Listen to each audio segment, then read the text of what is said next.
Oh, yeah. So there you are. Yes. Technologically inept, I think, is where we are beginning. Okay,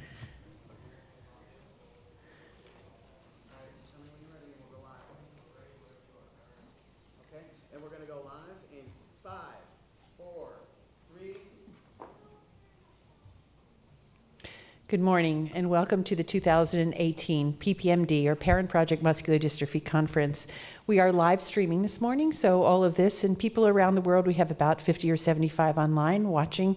So your questions will also be answered and be streamed. And how we're going to work is we're going to run through these first talks, and then just before the break, we'll do Q&A. So I think that'll be the easiest way, and the second session will be the same on education and psychosocial issues, and then we'll have questions just before. So I'm going to begin. I'm Pat Furlong, and I was one of the parents long ago who said maybe we can do something in Duchenne muscular dystrophy. And it's been quite a long time, but I think we're making great progress. Oops, can we go back? So this is my family. These are the Furlongs. You can see here I had a 2 and a 4 and a 6 and an 8-year-old. I had a reluctant toddler, and this was Halloween. 2 princesses and vampires and a reluctant toddler. It was just after this that both of my sons were diagnosed with Duchenne muscular dystrophy. So you're here, not by choice, I know, although this isn't a bad place to holiday. I know that today wasn't your day to come to a conference by choice. But hopefully you'll leave this conference with some information, with new knowledge, and with a great deal of hope, as you see this field has progressed incredibly well over the past years. And I'm expecting and assuming that it will accelerate in these next few years, and we will see remarkable treatments for every young man and some women who are diagnosed with Duchenne. So this is a parent cycle, and I think we've all been through this as parents. You get this diagnosis. Some of us go to Dr. Google to see what happens, and usually when we go there, our heart kind of sinks. We then find a place for good care, a hospital or university nearby or even distant. Some people travel hundreds of miles and thousands of miles to see good care, and hopefully that will change over time. And then we identify what treatments are going to be good for our son at this time in his journey through this disease. And then we think about how to apply those, and we look at the benefit risk of those. How do they affect him? What do they improve? And what are the risks that we're taking by using those treatments? By default, we become the advocates because we don't have a choice on this, right? We have to educate our families, our extended families, the school, anybody we meet who says, I've never heard of this word Duchenne muscular dystrophy, or sometimes you encounter someone who says, well, he doesn't look sick, I think he's just fine. And then you find yourself talking about the genetics of this disease and educating people all around you. So by default, we as parents and grandparents and aunts and uncles and sisters, we're all going to be advocates for Duchenne muscular dystrophy. And this is why we're here. We're here together because this is an ecosystem, and it's not just us alone. We're surrounded by many others. And as you can see, it takes a village. So no single person, no single organization, no single company is going to fix all that needs to be fixed here. So we're in this together. I think we're a good community. I think when you leave, you'll find yourself in a new family, and a good one, and one that really is actively engaged in changing the world of Duchenne. So here's what you can expect. You're going to be connected to other families. You're going to see lots of young men and children here. We had one last night who was showing us his belly all night, which was the cutest thing ever. So you're going to find families. You're going to I think this will really melt your heart when you meet other people, that you won't feel isolated or alone. You'll feel like you belong, and you do. You're going to meet researchers here, people who have spent their lives and their careers really driving change in Duchenne muscular dystrophy. You're going to meet physicians who care for children with Duchenne muscular dystrophy and young adults, and you'll hear from them directly about what they think, how they think, and what they'd like to achieve. And then you're going to hear from companies as well. We're really lucky, and I think lucky is a hard word to say in Duchenne muscular dystrophy, because I think you'd all say, not so lucky, right? But at the end of the day, when my boys were diagnosed, there wasn't a single company that was in the space or even interested. And when I'd ask questions, they'd say, we're never, ever going to be in Duchenne muscular dystrophy. So today we have more than 46 companies and growing with an interest in treating this disease. So I think that that's pretty terrific and a landscape change. So you're going to hear from these companies and see what they're doing, understand what they're driving for, and then we as an ecosystem are going to take advantage of those trials, the treatments that are approved, and then get them covered by insurance. So what are you going to learn about care? The care considerations or standards of care in Duchenne muscular dystrophy were first published in 2010. There is recently in January, the next iteration of those care considerations were published. So you're going to learn what is the standard of care? What should I expect from my physician and my clinic? And what other subspecialists should I be seeing or should my son be seeing? We have a program called Certified Duchenne Care Centers, and Kathi Kinnett will be speaking about those certified centers. This is a program really to establish who gives the best care, do they adhere to the standards of care, and there's a process to determine whether, in fact, that particular institution can deliver the interdisciplinary care that's necessary and essential in providing optimal care. You'll also learn about questions. You know, I think when I got the diagnosis of Duchenne in our family, I didn't even know the questions to ask. I was just so overwhelmed. So I think at the end of the day, you're going to have questions. And I think answering those questions and being very specific, you'll have a growing list of questions, so you'll begin to understand what questions you need to ask. You'll learn that from other families, you'll learn that from physicians, and you'll learn that from companies. And we're not changing. Okay, you're going to see this often. And this is sort of a little spider diagram of what does this disease look like and how might you treat it. So this really takes on how well is it characterized, what could you do to treat it. In the center core where you see dystrophin restoration, cardiac, blood flow, etc., those core in red are things that are ways to really drive a treatment for this disease. Then peripherally you see other kinds of things that also contribute to that pathway. So you're going to see and hear from companies, and they'll identify what piece and part of that core they're doing and how that trial is going to be looking over time. Right now, this is our clinical trial list. You see 2 approvals at the top, Exondys 51 and Emflaza, which is deflazacort or another corticosteroid, and all of the rest of these studies are in trials in different phases. So you're going to hear from these companies and understand where they are in the process, and then how we can drive that toward approval and obviously access for all. This is what we do. So PPMD, this is our 24th conference. So our 25th conference next year is in Orlando, Florida. We started off with the idea and sort of the mixed understanding of, so we'll just fix this and we'll just raise a couple $1 million and that'll be easy. Well, it turns out that a couple $1 million isn't enough, and you need that village to raise money. So right now, between foundations, academics, NIH, CDC, companies, and everyone who's contributed, the field is about $8 billion investment in Duchenne. So long ago, when we were in front of Congress trying to pass a bill called the MD Care Act, so the Muscular Dystrophy Care Act is a piece of legislation that was passed and signed into law in 2001. It was long, long ago, but that was an inflection point to get the government institutions, CDC, Center for Disease Control, National Institutes of Health, Department of Defense investing. And their investment from then in 2001 until now has been about $700 million. So that investment, it's a pretty good fundraiser to be fair, that investment really triggered interest by companies because it fully characterized the disease. So as PPMD grew, we really looked at ourselves as having 4 pillars.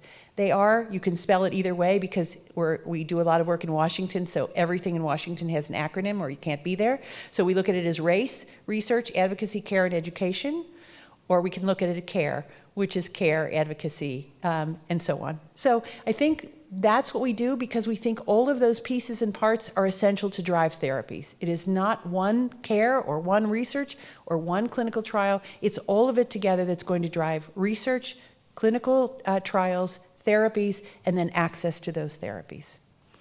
So the important takeaways from this meeting is if you feel overwhelmed, take a breath. The outside is beautiful. So please don't feel that we're checking admission and we're seeing who's staying where and for how long, because sometimes you just need to go out in the sunshine and get warm, or get a breath, or just clear your head.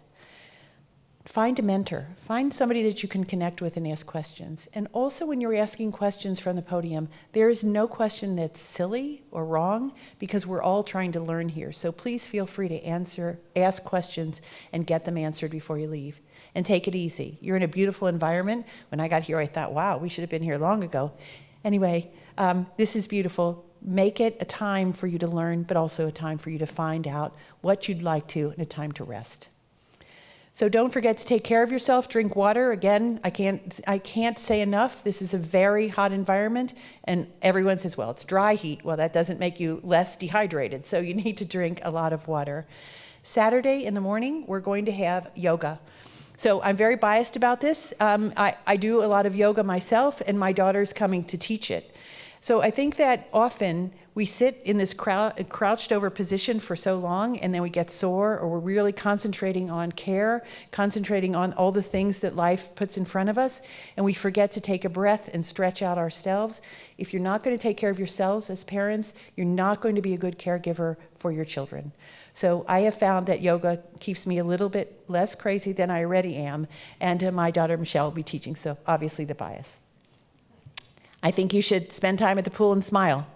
I think you should spend time at the bar and drink, even if it's Diet Coke. I think you should relax here. Enjoy our poster session. You're going to see lots of different posters at the poster session with things that are brewing, the things that are not beer necessarily, but things that are coming along. And you'll be able to stand in front of those posters and ask very specific questions to the people about that poster and what it says. So please join our poster session. It's very informal. You can bring your kids. There's going to be lots there to see. And on Saturday night, we have a celebration party because A, we made it through the conference, nobody got dehydrated or sick, the children are happy, and we will celebrate on Saturday night. So that's what we're going to do, that's what you can expect. And with that, I'm going to introduce, Kevin, did he arrive? You're next, okay, right.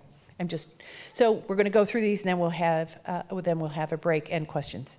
So right now I'm presenting Stan Nelson. Stan is a good friend. He's also a father of a child with Duchenne. He's from UCLA. He's a physician. He's really leading research with his wife, Carrie Maselli, and they're really driving the field forward with their teams at UCLA. So I'm really proud and happy to introduce you to Stan Nelson.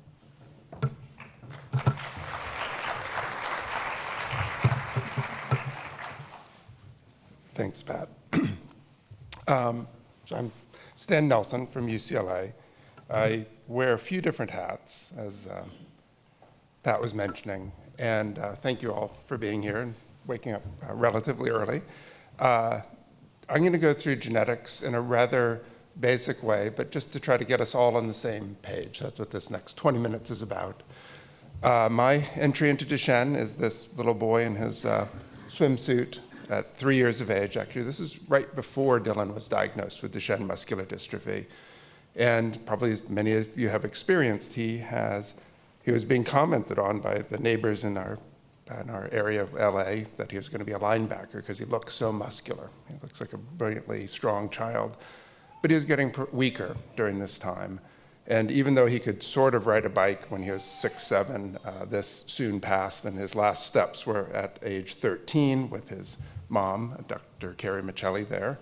And then he transitioned to a wheelchair around age 13, and this is him on a recent hike up in the mountains of Santa Monica with his dog Kong. So you'll see him at the conference, but he's probably my major conflict of interest in all this. But I think like with all of you, this is what brings me, is what brings Carrie, my wife, into this field, and it really is a family.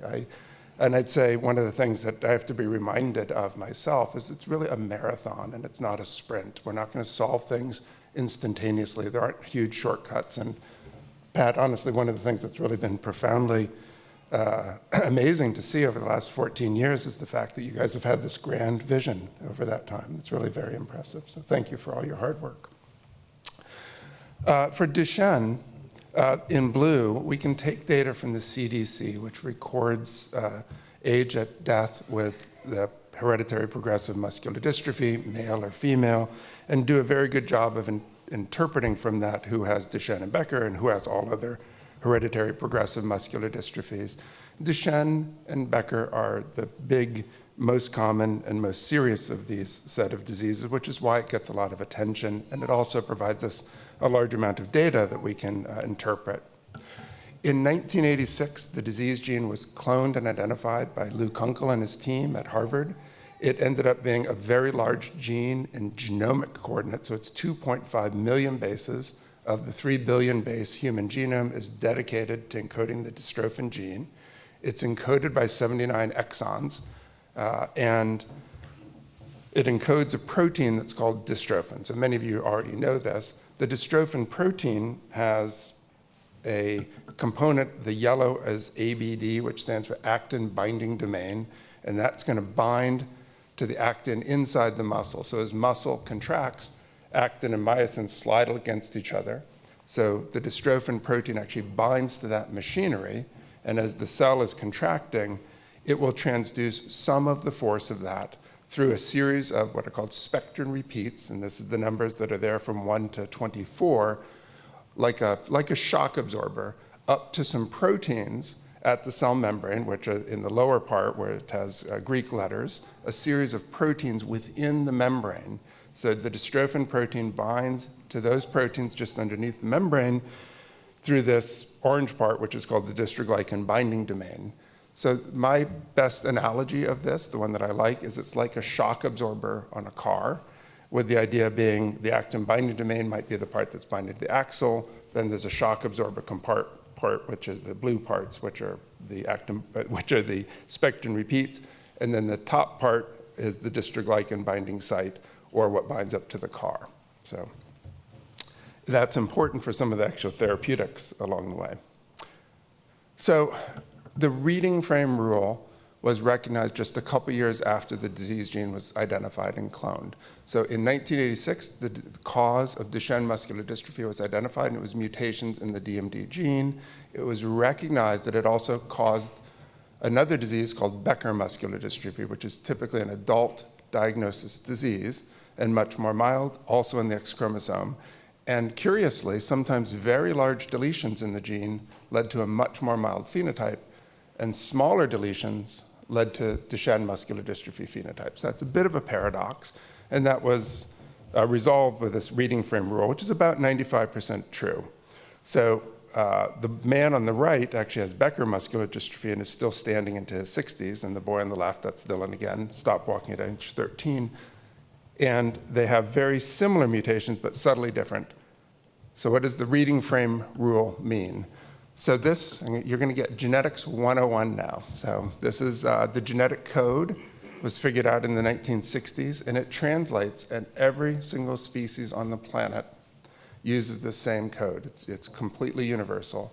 So there's some slight modifications to that, but the genetic code translates DNA and RNA sequence into protein sequence. So this simple table lets you look at any RNA sequence, and if you're a TTT, then you will put a phenylalanine. If you're go to the lower right-hand corner, if you're a GGT, you'll be a glycine. Or if you're a GGG, you'll also be a glycine. 3 of these are dedicated to stop codons. They're indicated in red: TAA, TAG, and TGA, but the rest encode an amino acid, which would be part of the protein and the building blocks of the protein. So gene structures and sequences are not necessarily simple. So when genes first started to be able to be cloned and identified in the 70s and 80s, we thought, one gene, one location, you just start a gene, you'd read through it, you'd make that into RNA, and then you'd make that into protein, and you'd end. It's got to be the way it looks. It's not at all like that. And genes are wildly more complex. There can be genes inside of genes, there can be genes going this direction, and inside that gene going the opposite direction. There can be a gene that starts over here and ends on the other side of another gene. Very complex, and that's just what the genome is. It's just what nature and evolution have done. This is the simplest sort of view of that. So a given gene is typically made of exons. So exons are the protein coding part of the genome. So many of you will have heard that you've got exon deletions, and that typically means that the entire exon is removed. Sometimes a deletion occurs within an exon, and that would be a small deletion, or there could be a small insertion within the exon. So in this diagram, all the exons that are protein coding are in yellow, and then introns, which are typically much larger, are in blue. All of the intronic sequence are going to be removed, but DNA gets transcribed into RNA. That transcription of the RNA includes all of the intronic sequence, so it's present. So the genome spends an enormous amount of time copying things that ultimately get removed before you make a protein. Then that is spliced and to reduce and remove all of the blue sequence. So now you have all of the intended mature mRNA, and that's what's read off exactly by the ribosomes into protein synthesis using the genetic code. Simple enough. So and that fundamentally affects all of us and our kids and what their mutations are. So there's multiple different types of mutations. One about 10% of the boys have nonsense mutations, and what that means is the DNA code converted into the RNA code in blue up above. Each 3 letters encodes 1 amino acid, so you can read that across. If at the 4th position of a glutamine, the CAG of the C is changed to a T, that's then a TAG for that codon. That's a stop codon. Our term for that is a nonsense mutation or stop codon.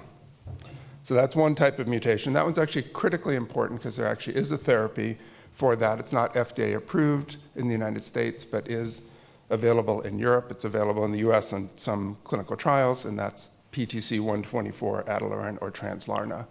One of the things that I reflect on as a geneticist at UCLA is I often use Duchenne as an example of precision medicine. We now, in clinic, need to know the exact sequence, the exact mutation of every child with Duchenne, because that information leads us to novel therapeutic ideas, but also it has very practical ramifications of therapeutics that are needed right now. A second type of A second type of mutation, probably nobody in this room has this, but this is a missense mutation. So in Duchenne muscular dystrophy, a missense mutation would mean one of the amino acids, in this instance a his or histidine, got converted to a proline by a 1 base change, always a substitution, which is a 1 base change, and an incorrect amino acid is at that position. In some diseases, this can be critically important and is absolutely the cause. It's very rarely the cause in Duchenne muscular dystrophy, and there's a vast number of missense mutations in the genome. So it's pretty rare that this is the cause of Duchenne, but it does happen rarely. Small insertions or small deletions will change the reading frame, typically to cause Duchenne muscular dystrophy. And this is the reading frame. So this is a theme that you'll hear for a number of the therapeutics. So in this example, it's histidine, histidine, histidine, histidine, histidine, histidine. And in the lower sequence down below, if you remove, actually in this instance, if we insert a single A, it's CAT, CAT, CAT, then the next 3-letter code, the sequence doesn't know that it's supposed to shift it over, so it doesn't, so it reads it as ACA. Then every other CAT is now incorrectly read as TCA forever. And so it frame shifts and makes an incorrect protein sequence every position past the frame shift. Often this leads to a nonsense mutation or stop mutation and a truncation of the protein soon after wherever the frame shift occurred. These are actually always pathogenic and almost always lead to Duchenne muscular dystrophy phenotype. The same will happen, exactly same idea of a deletion. So if you took if you took 1 letter out, you'd shift. If you took 2 letters out, you'd shift. So the final category of mutation, which is often a subject of discussion, is splice site mutations. So these disrupt reading frame almost always, but we don't necessarily always look to prove that they indeed disrupt reading frame. So these are the last 2 bases and the first 2 bases of every single intron are critically important for splicing. The cell machinery needs those to say, I'm an exon, let's get together and join. If either of those first 2 bases or last 2 bases of every exon are altered at all, splicing is not normal. And usually this will be an out-of-frame mutation. There's a variety of ways that the message could actually look at the end of the day. Sometimes these mutations can be a little bit deeper, so we would consider as possibly pathogenic mutations that are within the last, within 10 bases of the exon. Not all of those are necessarily pathogenic, though. So genetics 101, the quick summary is DNA encodes the genes. It's what we inherit. It's what we pass on. They're transcribed to RNA. RNA is translated into protein. The missing or mutant protein is almost always the problem. Not entirely. There's always exceptions to everything, but that's the 99% rule. There's actually over 5,000 different rare diseases already identified. There's thousands more to find, and Duchenne is one of the more common rare genetic diseases, shockingly enough. DMD gene is on the X chromosome. It's mutated in 1 out of every 10,000 cell divisions. That's sky high relative to typical genes. It's about 10 to 100 times higher. What that translates to is almost everybody in this room will have a new mutation. And that means that you're either the mom is a new mutation, or a mom in the family is a new mutation, or the child themselves is a new mutation. Most families coming to clinic fit that pattern, and it's because of the very high mutation rate. And because it's on the X chromosome, when it's on a boy, they don't have a backup chromosome, so boys are affected. So it's an X-linked recessive disease. Moms can be carriers. A mom may not be a carrier and can still have a child with Duchenne muscular dystrophy, and there's a very large number of families that fit that mode, and that's a de novo mutation in the child. In every family, the typical family, this is actually from a paper, the pedigree up above, in dark is an affected individual, and open means they're unaffected. Circle is a female, square is a male. This is a pretty typical family, and I'll bet most of you, if you sort of looked at your families, would look actually very much like this. There's one boy affected in the family. No other sisters seem to be affected. No other uncles seem to be affected. No other male offspring from the other females in the family seem to be affected. This is because of the fairly high mutation rate in this gene. An X-linked recessive disease, it was obvious that it was because there were other families which had very clear transmission through the X chromosome, and that would be manifested down below, where only males are affected, and it's always transmitted through a female relative. So this tells us a lot of information in terms of giving back clarity of genetic information back to families. So the DNA mutations can absolutely predict disease severity. It's one of the most critical things we can and should do, and we often are faced with an issue of a de novo mutation, potentially in a child who we don't have much information about. So the general rule is if it's out of frame or a nonsense mutation, we would presume that it's going to lead to no dystrophin protein at all and would be typical of a Duchenne muscular dystrophy phenotype. That's true for a nonsense mutation, a splice site mutation, a frame-shifting small indel, a large deletion or a large duplication if they lead to an out-of-frame mutation. On the flip side, most of the others that are in frame will result in some functional dystrophin protein and a more mild phenotype, and we might call that Becker, and it might actually be quite mild. So those are critical distinctions, and there's a huge impact of mutations in this gene. Mutation type across the world is very similar. It's fundamentally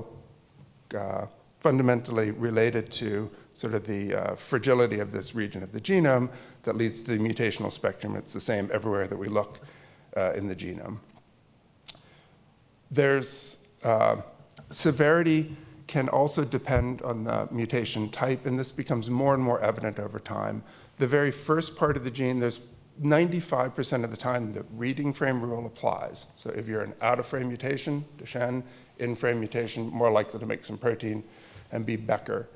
95% of the time, that's right. The places where it falls apart are typically at the beginning in the actin binding domain, and actually at the very end, past the dystroglycan binding domain as well. And in those regions, you can have violations. So a violation that's common is actually an exon 3 to 7 deletion or duplication, but particularly deletion should be out of frame.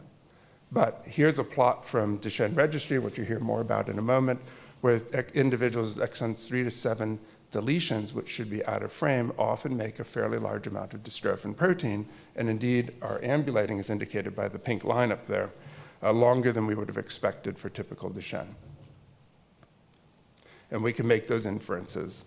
So often people ask me about, do you need a muscle biopsy? And the reality is you don't need a muscle biopsy to diagnose Duchenne muscular dystrophy most of the time. So usually the answer is no. There's a variety of reasons why I like to get them for research purposes, and they might guide some subtleties in terms of how we treat with therapies as well. But situations where it may be recommended, and some of you may fit into this category, sometimes we don't find the mutation. Actually, a couple % of the families go through all sequencing. They have deletion duplication, they have a microarray done, they have sequencing done, they go get exome done. We can't find the mutation. This happens. And in those instances, it's sometimes a deep intronic mutation. It can sometimes be a very subtle chromosome translocation. There's a variety of different mutation types, which are all completely unique, and we need to have muscle sample to actually figure out what the cause of mutation is. So in those instances, a muscle biopsy is actually imperative because it can lead to finding the exact DNA mutation. The DNA mutation can then allow you to do appropriate testing within the family. And then the other, I would say, is if somebody's having a really profoundly different disease course, I think they deserve to have a muscle biopsy. Needle biopsies are perfectly adequate for this purpose, in my opinion. I'll comment here on a few of these individuals. So on the left is an individual who was diagnosed with Duchenne muscular dystrophy, but he actually is self-correcting in a very interesting way. So he has islands, the little clump of cells. I'm not sure I get to point here. I can't point with a pointer, can I? Yeah, I'll wave my hand. The one on the left, there's sort of a grape-like cluster of cells. The brown stain is dystrophin. This boy should have no dystrophin. He has a frame-shifting mutation, but some mechanism is allowing him to make dystrophin. He shouldn't, but he does. And it would be great to figure out what that mechanism is. He's actually having a clinical course that's a little more mild than we would have expected, which is the reason we did the muscle biopsy on him.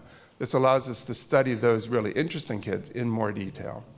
The child in the middle is a child with exon 3 to 7 deletion. He should make no dystrophin whatsoever because he has an out-of-frame protein, but a large portion of these individuals with exon 3 to 7 sometimes have Duchenne, sometimes they have Becker muscular dystrophy. And for him, he was diagnosed around 12 or 13, which is a little late for Duchenne muscular dystrophy, and he indeed makes dystrophin protein throughout his muscle and has a bit more of a mild dystrophic phenotype. And the person on the right is a more typical Becker muscular dystrophy patient who is a male who had an inadvertent diagnosis because his daughter had intellectual disability, and he got a microarray done. They found a carrier status of an exon 50-51 deletion, and his muscle biopsy shows good muscle protein and really mild muscular dystrophy in him. So my final comments are just keep in mind, so Duchenne muscular dystrophy is a very clear phenotype, but as you guys discuss amongst yourself or you see other kids, there's clear phenotypic differences. And we don't necessarily always know what those are. Some of it's because of the DNA mutation in the DMD gene. Others are likely genetic modifiers. One super interesting one is LTBP4, identified by Beth McNally, and in a paper by Kevin Flanagan, was shown to be a modifier of the phenotype in humans. How big it's modifying is not necessarily so clear yet, and we may want to search throughout the entire genome to search for what other genes are modifying the phenotype. So there's lots and lots of clinical trials, as Pat had mentioned, massive numbers occurring, and indeed by bringing some of these new therapies, but also just simply coordinating care, the disease phenotype is getting more mild over time, and that makes it a little bit more difficult to look at the genetics of this disease, but well worthwhile. I'm going to put a small plug in before I jump off for Duchenne Registry. This is a critical component for us to do and interpret, and a lot of these components sort of all interweave and interlace. So as we have more Duchenne Registry data, we can do a better job of looking at genotype-phenotype correlations, severity issues, therapeutic issues. This is an example of data from Duchenne Registry several years ago where indeed deflazacort could be observed to be a superior steroid in terms of slowing the age at loss of ambulation in a broad cohort. This is, and actually still is, the largest steroid study ever done in Duchenne, and it's completely empowered by data that a lot of people in this room and from 10 years ago started to put into this registry. So I'll just leave with these comments. Thank you.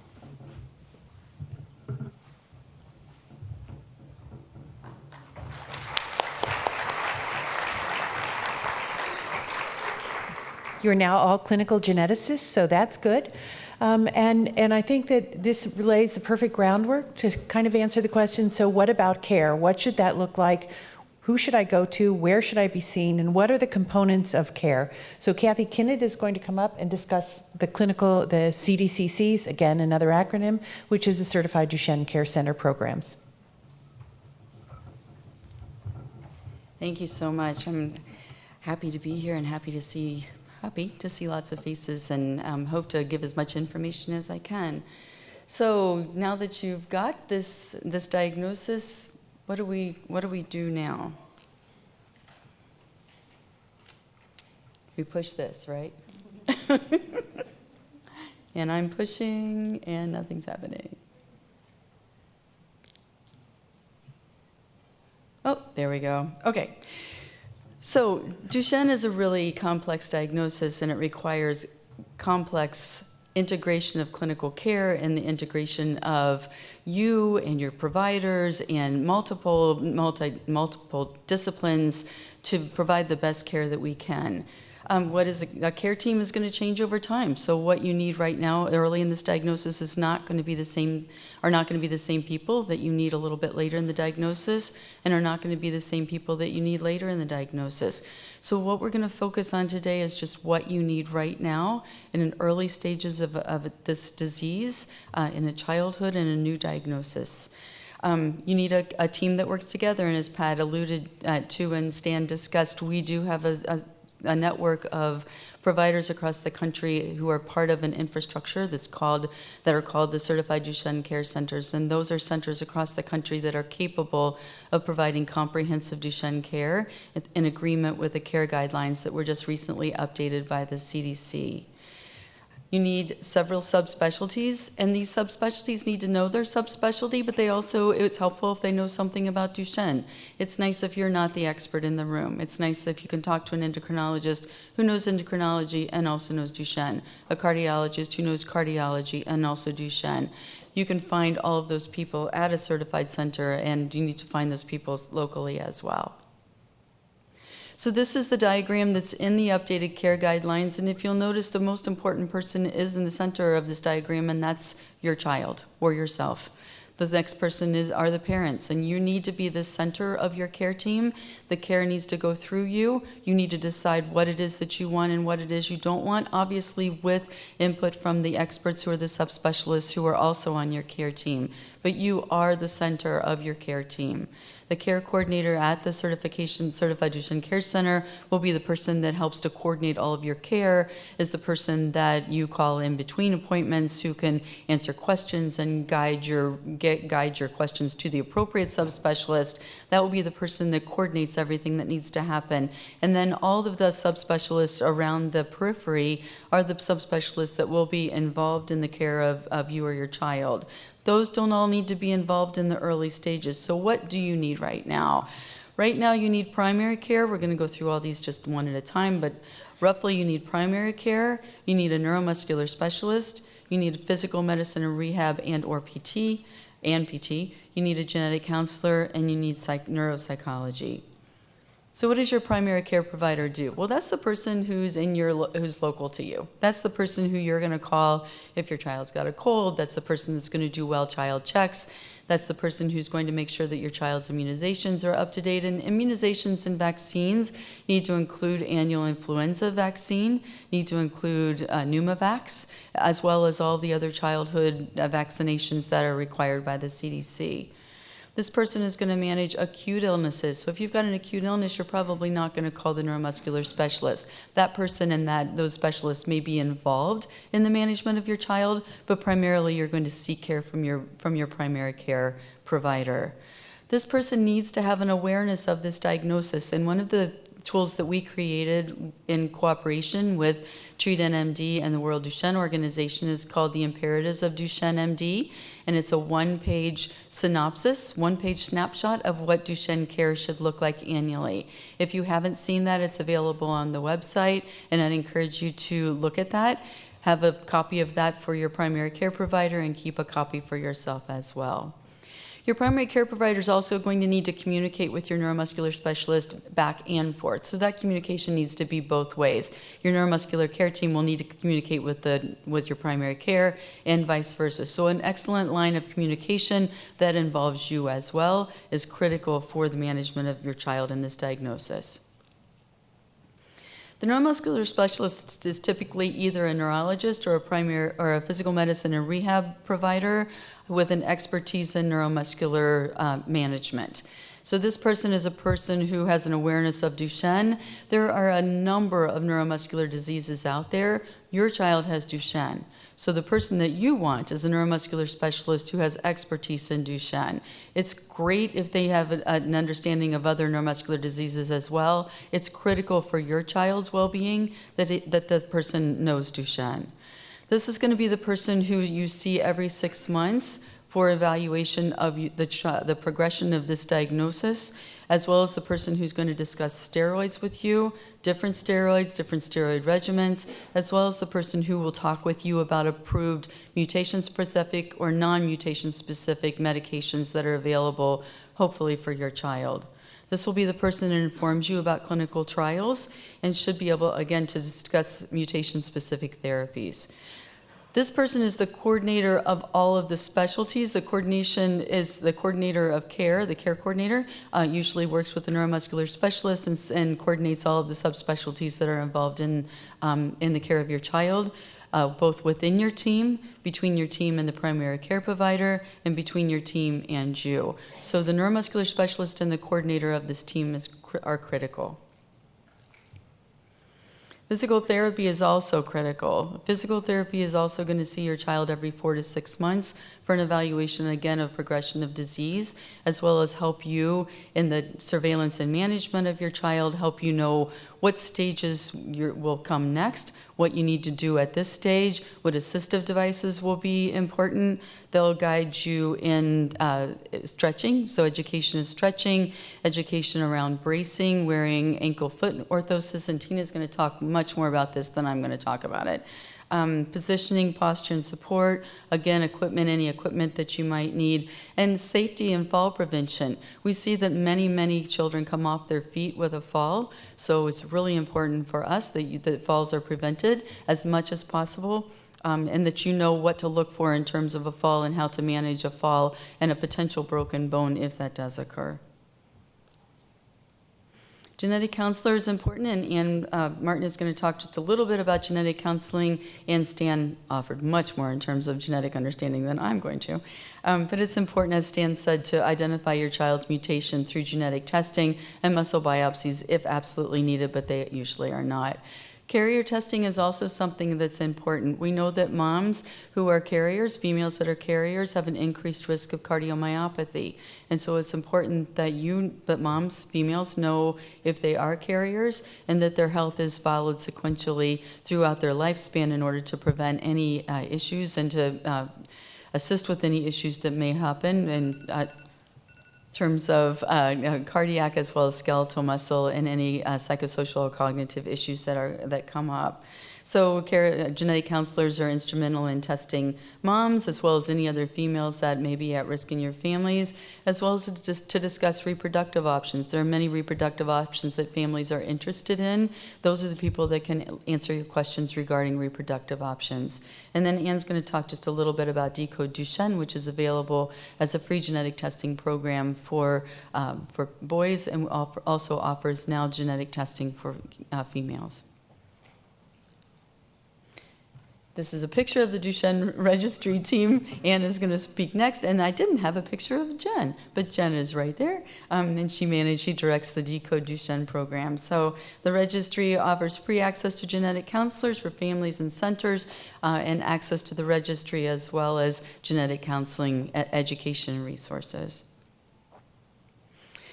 Neuropsychology is also extremely important. We know that there's Duchenne in the brain, and everybody who has Duchenne is not affected by a lack of dystrophin in the brain. Some are. We see behavior issues, we see learning issues, we see an increase in autism spectrum, we see an increase in seizure activity. So neuropsychology is an important subspecialist to have in your repertoire of subspecialists for your child.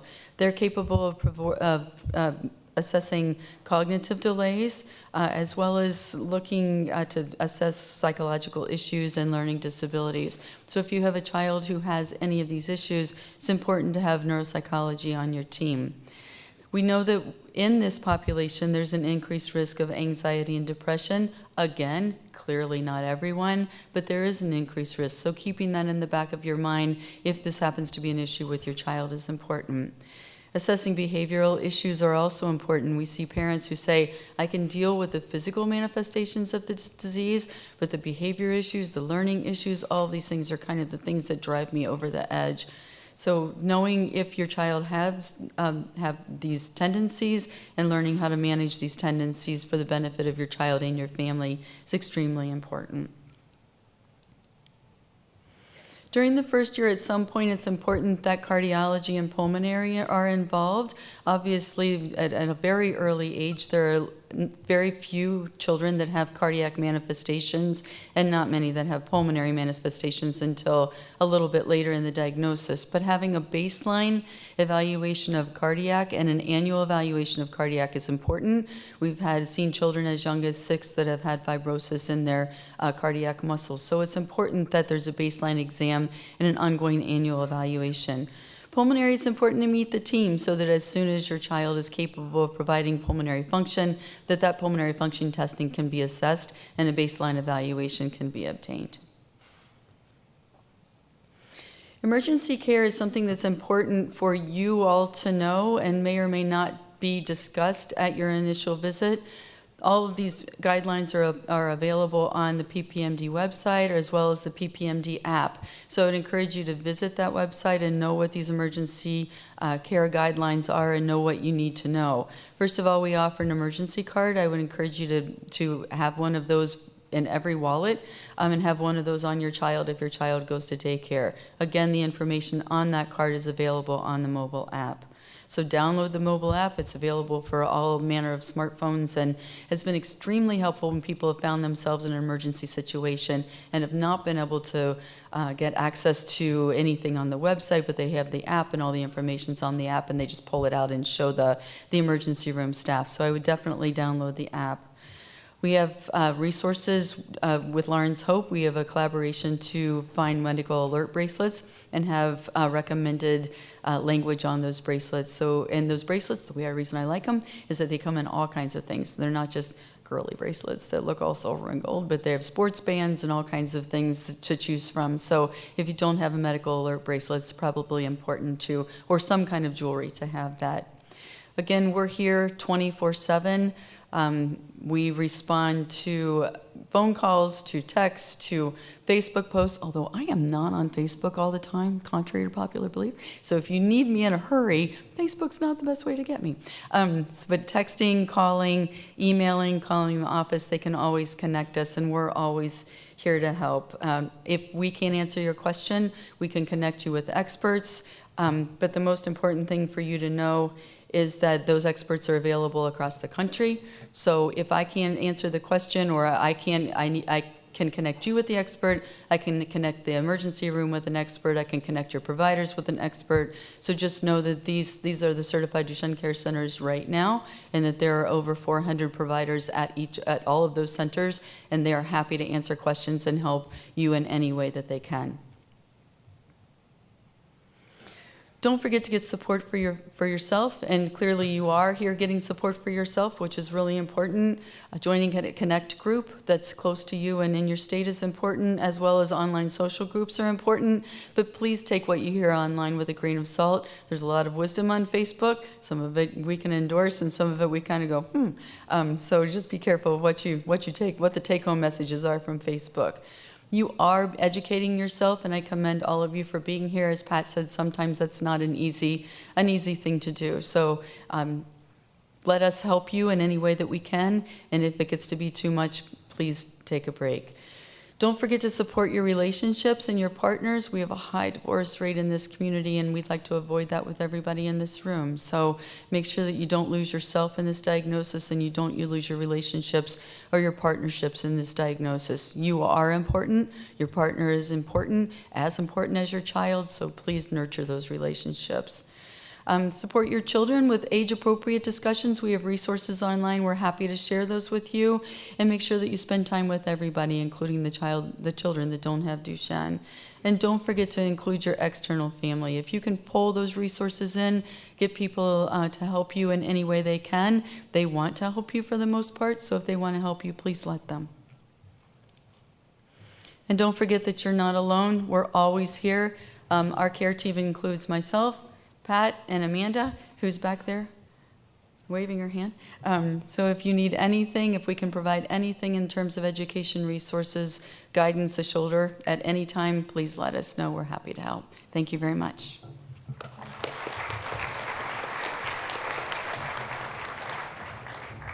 Thanks, Kathi. Next, we're going to have Tina Duong talk to us about physical therapy. I think this is one of the most puzzling things, in that we know these children get tight in their Achilles and their hamstrings and their IT bands. Also, their shoulders need to be exercised. How much, how often, how long do you hold these stretches? What's important? Just a few months back, we held a meeting on contractures, because some of these times these children develop contractures, and it can be in the home that is doing stretching frequently and long, and then the contracture develops anyway. So Tina's going to talk to you about physical therapy, what we know, what we're learning, and what we hope to do. So Tina. Thank you, Pat. I really appreciate it. I hope you can see me above the podium. I will talk about adaptations, and I think one day I'll be a diva and ask for my adaptation to have a box, so I look more than just a box and a head. But I do really want to thank Kathi and Pat for the invitation to speak about physical therapy, and my physical therapy colleagues to allow me to represent what we do about in Duchenne, as well as early diagnosis. So I'll start with, these are my disclosures. And what's the role of PT? So there's a lot of things that we do. Here, I just put a few things. We're encouragers, instructors, educators, consultants, and advocates. And so when you're looking at these roles, you can really put yourself in these roles. What our job, there's a multitude of things that we do, but our primary job is to teach you and your family to be the best advocates. I know that Pat has said this frequently, but the best thing that we could do for you at being movement specialists is to teach you how to teach others, because taking the cup is half full approach, we get to be a family that is in a rare disease. And so being a part of that family, you get to educate everyone else who doesn't know about the disease. So we'll go through a few things. So I want to first kind of set the stage and tell you what does physical therapists, what do they do? And so according to the American Physical Therapy Association, what physical therapists do is first they examine you, and the perspective that they take is they look at your musculoskeletal health and how to best promote movement. And so they do that by doing a thorough exam, and then the intent of a lot of the physical therapy diagnosis is to figure out how you move, and movement disorders, as well as reducing pain or restoring function or preventing disability or secondary conditions because of maybe some of the contractures or things that Pat mentioned. And so in PT, I'm going to talk about pediatrics because this is, we're in a group of talking about early diagnosis. So usually you're diagnosed, your child's diagnosed when they're young. And so what's the approach to pediatric PT? I think coming from the pediatric world, the fun thing about being a pediatric PT is that you get to be creative. It looks like fun, and it should be fun, because you usually don't go to a pediatric gym and see kids, doing squats or push-ups, because if that's the case, it may be the wrong gym. Because kids like to play, and the intent is that physical therapists who are specializing in pediatrics, they specialize in understanding movement, but get to be the artists of movement. And so they get to figure out how to get your child to do things that are fun and make them want to do it, because we want kids to want to be active. And so if you bring them to the gym and make them exercise their whole life, they may not have the best impression of what being active means. And so it's usually very play-based and participation-based. And so it's a dynamic interaction that has to happen between the family, the child, the environment in which this is happening, as well as how the child feels socially, physically, and emotionally. So this is a dynamic that happens and changes throughout the life cycle. And so there's a lot of collaboration. And I know we've said it many, many times, it takes a village, and it takes a really, really large village. And so beyond the family that you have, you just gained a whole new extended family. And so at the time of your diagnosis, lucky for us, we get to be a part of your life as long as you allow us to be in there. So we work with you as well as with your care team, including neurologists, pulmonologists, respiratory therapists, speech pathologists, social workers, genetic counselors, and then outside of the clinic, we also work with your community therapists, PE teachers, schools, and this is not this is not all of the list. If you have other people, dance teachers, coaches, that you would like your physical therapist to speak to them about movement, that's what we're here for, is to do whatever it takes to help promote participation in activities throughout the lifespan. And then, of course, advocacy. I think advocacy starts at the moment of diagnosis, because one of the things that I really, really love about this community is that kids learn to advocate for themselves really well as parents. And so having the tools to arm you on teaching other people who maybe know less about Duchenne to promote independence and quality of life, that's the tools that we could best provide you. Okay, so enough about PT in general. What do we do for PTs? What do PTs do for boys with Duchenne? So first we evaluate. And so when you first come to clinic, you'll see your physical therapist, and they will look at your musculoskeletal health. So what are your muscles doing? How does it interact with your bones? And how does it affect movement? And so with this, I'll talk about some of the outcomes that will be assessed during clinic, but they'll look at strength and range of motion. And based on that, they'll make recommendations on stretching and bracing. And then also looking at balance and coordination. So for younger kids, they're gaining skills, muscle, motor coordination skills, muscle strength. And so the physical therapist will assess gross motor skills such as running, walking, jumping, getting up off the ground, stairs, those kinds of things. And that'll give them an idea of the overall fitness that your child should have. And so they can kind of give you a framework to work off of. And then, of course, promotion and participation, because kids grow not only physically from the motor perspective, but growing from the motoric perspective leads to socialization and socio-emotional health that comes along with it. How do we handhold you in that process to make sure that your child honestly gets to be a kid? Because our whole goal is to help promote your child being able to do things any other little boy gets to do. And so some of these are not limited to this small list, but it could be adapting or modifying the environment, assistive technologies, ordering of equipment or braces that may help them move and keep up with their peers. And so in a physical therapy exam, I think the important thing is to ask what and why the physical therapists, why they're doing some of the exams they're doing, because you go to a multidisciplinary clinic, the therapist may have 30 minutes to see you. And so they need to really hone in as to what's the most important thing to assess during that day. So if it's your first clinic, it may be a little bit longer because they have to have a basic understanding of the baseline of where your child is functioning from. And so you may have more of an extensive workup. It may take a little bit longer. They may do more muscle tests. They may do more time function testing and other assessments that they wouldn't do for follow-ups. And so for follow-ups, they usually do less of the muscle testing. They do a lot of the function-based testing, and then predictive testing. And so I'll talk a little bit about predictive testing that is based on research that shows time function tests that's related to loss of a function. And so as physical therapists, we use that information to help plan ahead on what may come, because with the healthcare system in which we work, if we need something, we can't order it today and get it tomorrow. So it takes a little bit of predictive planning. And then another important thing is at the time of diagnosis, you may have to make the decision of being on steroids or not. And so this one I find really helpful because it's a really emotional time. You first have gotten a diagnosis, and now the neurologist or physical medicine physician saying, well, we think you should be on steroids. And so there are a lot of side effects associated with steroids. And so what we usually do is do a baseline assessment that's extensive. So it has the strength testing as well as function testing. And then you go home, and then you have the perception of whether or not the way the risks and benefits of it, are the steroids really helping? Do you just think it's helping, or is it actually helping? What happens is you come back for a follow-up visit, and as the PT, we do the same examination, and then it gives you some objective data to give you a little bit of comfort on the decision that you made. Did the steroids help? Did it make a difference? To give you an overall picture of the before and after of of the intervention itself.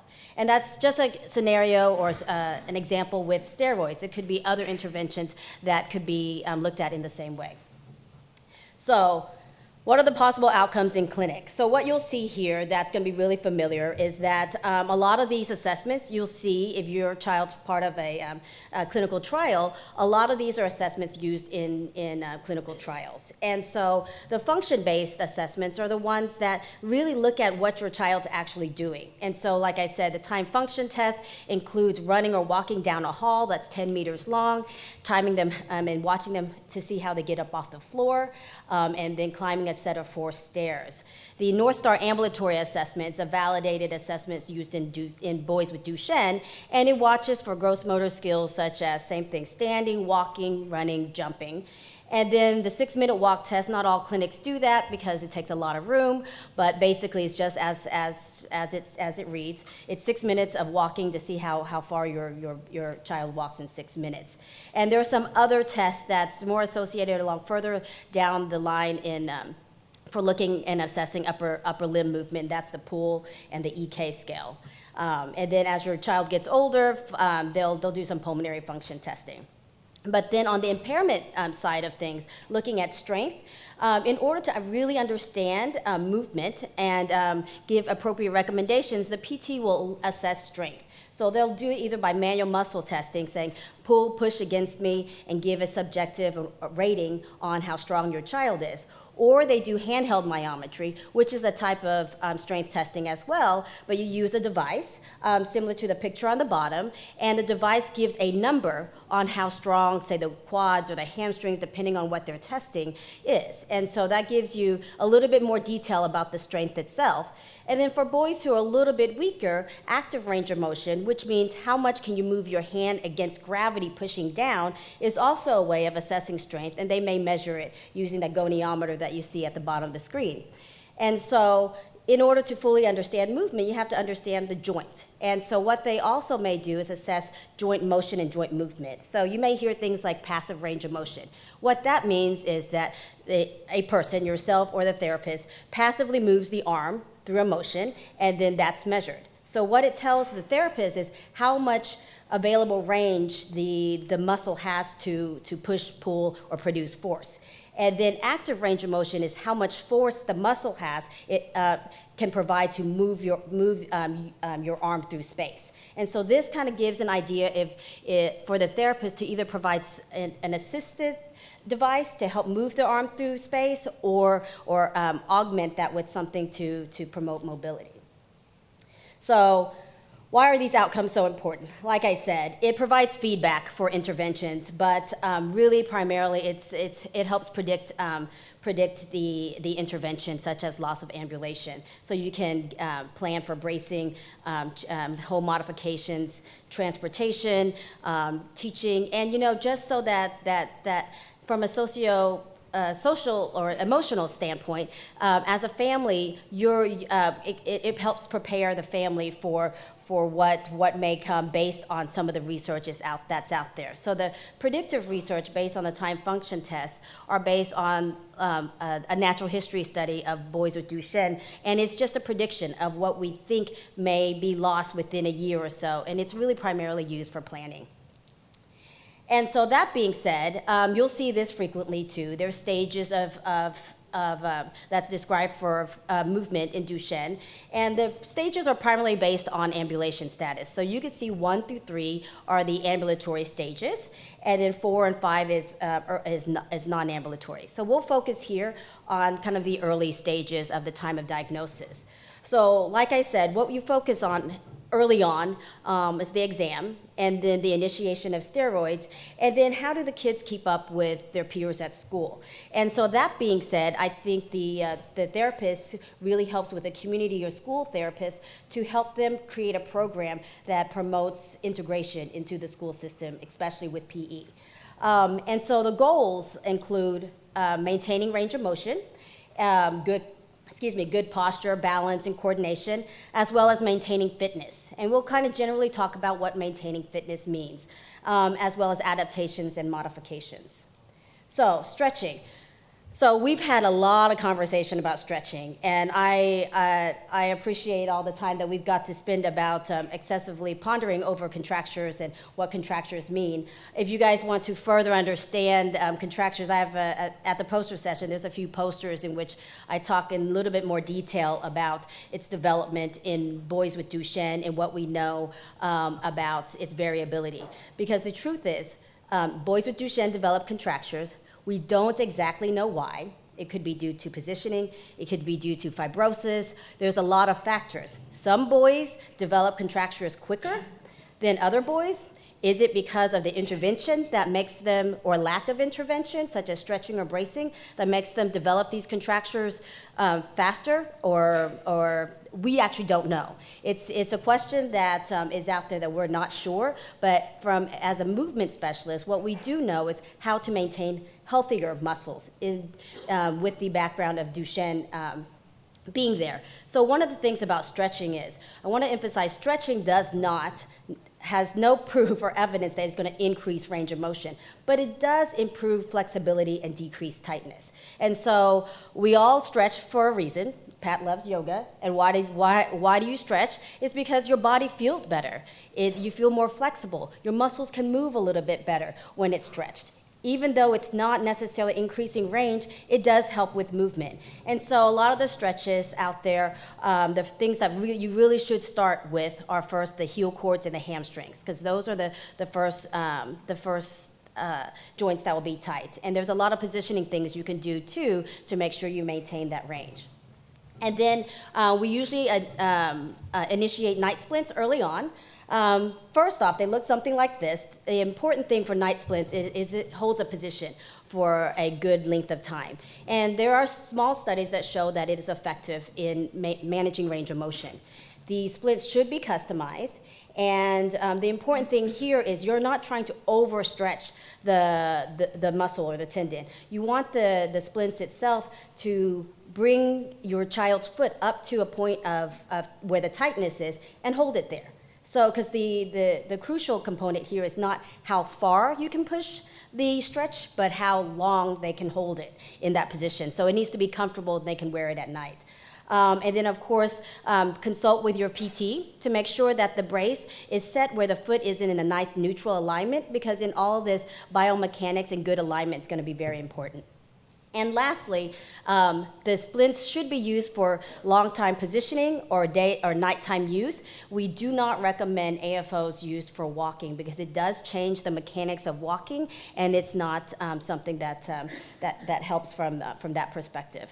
Here are some resources that PPMD has, as well as other sites on methodologies and ways of stretching for boys with Duchenne. And then encourage recreational activities. So this is your fitness. This is your exercise. Like I said, whatever we can do to help allow your boys to just be boys, this is our job. So in general, when we talk about exercise here, what are the benefits? So the benefits of exercise is to maintain mobility, improve endurance, function, and coordination. And it lowers the risk of secondary conditions such as bone health and obesity, or a sedentary lifestyle, or muscle atrophy. So it is, even though your boys have Duchenne, it is still, their muscles still need to work. So they have to use it in order to maintain that muscle mass. And so, of course, as we all know, we participate in activity and exercise because it's not only about our muscles, it's about our sense of well-being. And exercise does help with depression and anxiety. And then, of course, maintaining muscle mass, because you have to use it or you lose it. And then it also improves the blood circulation in the muscle itself. And so this slide, I just want to talk about benefits of exercise in healthy individuals versus individuals with neuromuscular disease. So we know that in healthy individuals, the recommendation is some kind of aerobic activity and strengthening. And it's usually 30 minutes, 5 times a week or something. But in individuals with neuromuscular disease, there's been a couple of studies that say the adaptations to exercises are a little bit different. And so a lot of the individuals with neuromuscular disease adapt to exercise similar to someone who's been really sedentary. So you have to start slow and move up. And the goals are different. The goal is not to build muscle. The goal is to improve or maximize function.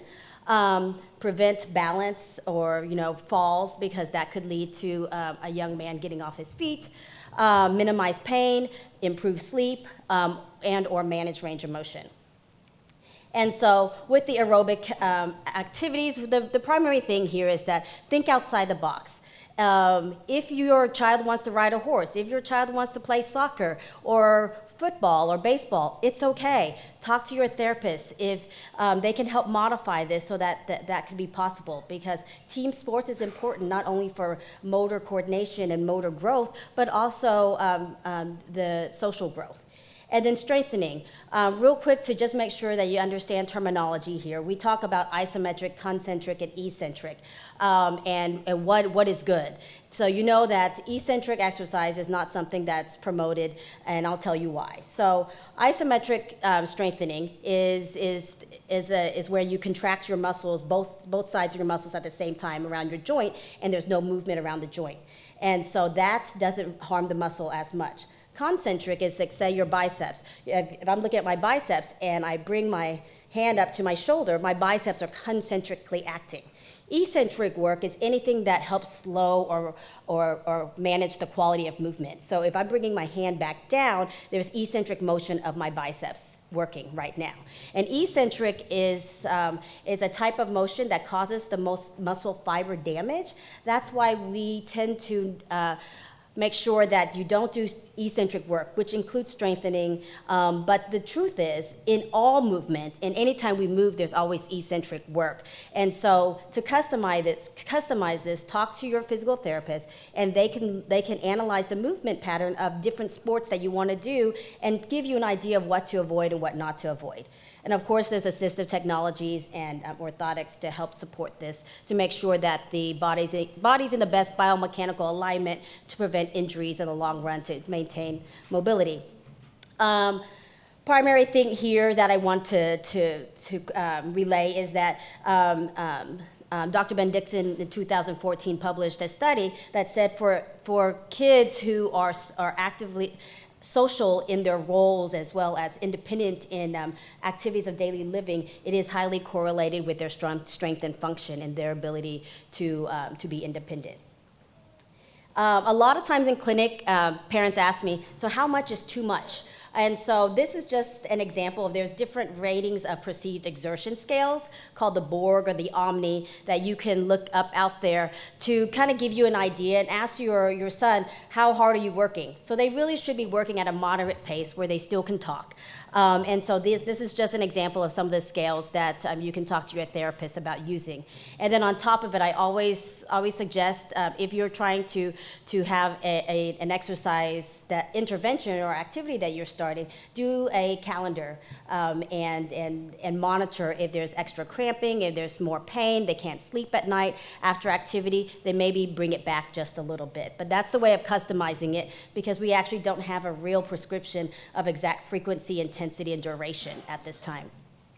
I won't speak a ton about modifications of the school because Denise will speak about that a little bit more in the afternoon, but the primary thing to talk about here is to make sure that your child's well integrated into PE and the classroom. So if they need adapted PE or modifications in their seating system to make sure that they're in good posture while they're at school, that's important to talk about with the teachers. And here's some resources that PPMD does have on their website that you can take a look at that helps guide some of the issues related to education. And remember to always stretch, because the less tight you are, your body's better at movement. Stay active, doing the tasks that you like, what your kids like. And then, of course, don't ever let the lack of movement inhibit your ability to participate in something. So talk to your physical therapist. If there's a will, there's a way, and we'll use whatever we have in our toolbox to make sure we adapt the environment to make sure that your child stays mobile throughout their lifespan. Thanks.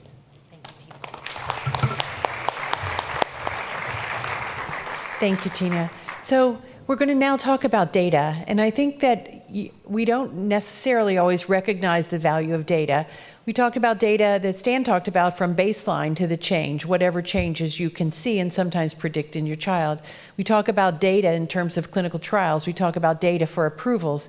So how do we get data? And I think as parents, we often find that we'd like to be actively involved. We'd like to do something. We certainly track in our hearts, in our minds, and every other place in our house how our son is doing. So Anne's going to talk to you about the Duchenne Registry. This is an easily accessible registry, and it's now 10 years old with quite a number of patients in it and family members in it, and it really has been very effective in many, many ways. So Anne Martin will be talking about the Duchenne Registry. Thank you. It's nice to be here with all of you today, and great to see so many of you out there. So like Pat said, I'm going to talk with you about the Duchenne Registry. Some of you, I imagine, are new to this community and maybe don't know anything about the registry. For those of you who have been in the community for several years, I do want to point out that we just changed our name. So our old name was Duchenne Connect. We are now the Duchenne Registry. So if you hear Duchenne Connect, it's the same thing. And we also have a new website that launched in conjunction with the new PPMD website. This happened a couple months ago, but it's much easier to find our registry now. It's very cohesive with the main PPMD site, and this is just a screenshot of the homepage of the registry. And this is really, the new name and the new website are just the first of many really exciting changes coming down the pipeline for the registry. So stay tuned for more things to happen. This next picture is just a graphic I really love. It's also from the registry homepage, just showing the impact of the registry. You can see that we have now over 4,300 registrants. 113 countries are represented, and we've recruited for over 60 clinical trials now, and have multiple industry partners.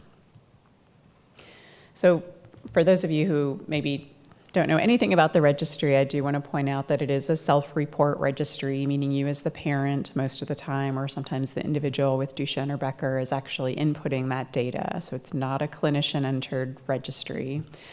It is for Duchenne and Becker as well as carrier females. So we very much want data on females who are carriers, so you can register yourself and even link your account with your son's account, and we can help you do that if you have questions. But like Pat said, the registry was established 10 years ago. So back in 2007, we were established. It was in conjunction with the NIH and the CDC and Emory Genetics. So we really do have a wealth of data in the registry now, a decade's worth of data that we're very excited about.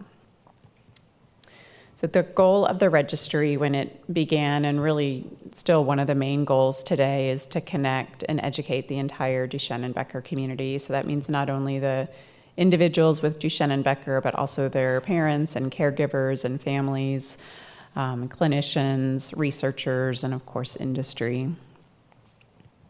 So how do we do this? There's kind of 4 different areas we focus on within the registry, one being education that we can provide to you via the website or communication through newsletters or email announcements. Something else that's really important to us is our recruitment services, and I think that's really a great benefit that a lot of the parents like. Once your child is registered and the medical surveys are complete, the majority of trial sponsors do come to us when it's time to recruit, so we can search the registry to see who appears to match criteria for a particular trial, and then email you to let you know, hey, your son appears to match criteria for this trial, and this is who you contact to get more information. So I think it's a really nice feature because we do have such a rich pipeline and there are so many trials going on, which is wonderful, but also very overwhelming. So it's nice to know that, if your child's in the registry, that you'll get notified about the majority of trials or research studies. We have our genetic testing program, which I'm going to talk about a little bit later.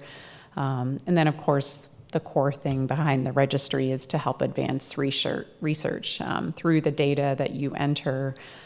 we can then export that data and share it with researchers, qualified researchers who request access to the data. And of course, they only get de-identified data, so we're not sharing your son's name or your full address. No identifying information is shared, so it's all de-identified, but we do get several requests a year. I think just in 2017, we did get requests from 9 different institutions to export data. So the data that you take the time to enter is being used. I really want to make sure you understand that. So I'm just going to show a couple screenshots from the new patient registry dashboard. So just so you kind of will understand what you're looking at when you do go to the website, which is DuchenneRegistry.org.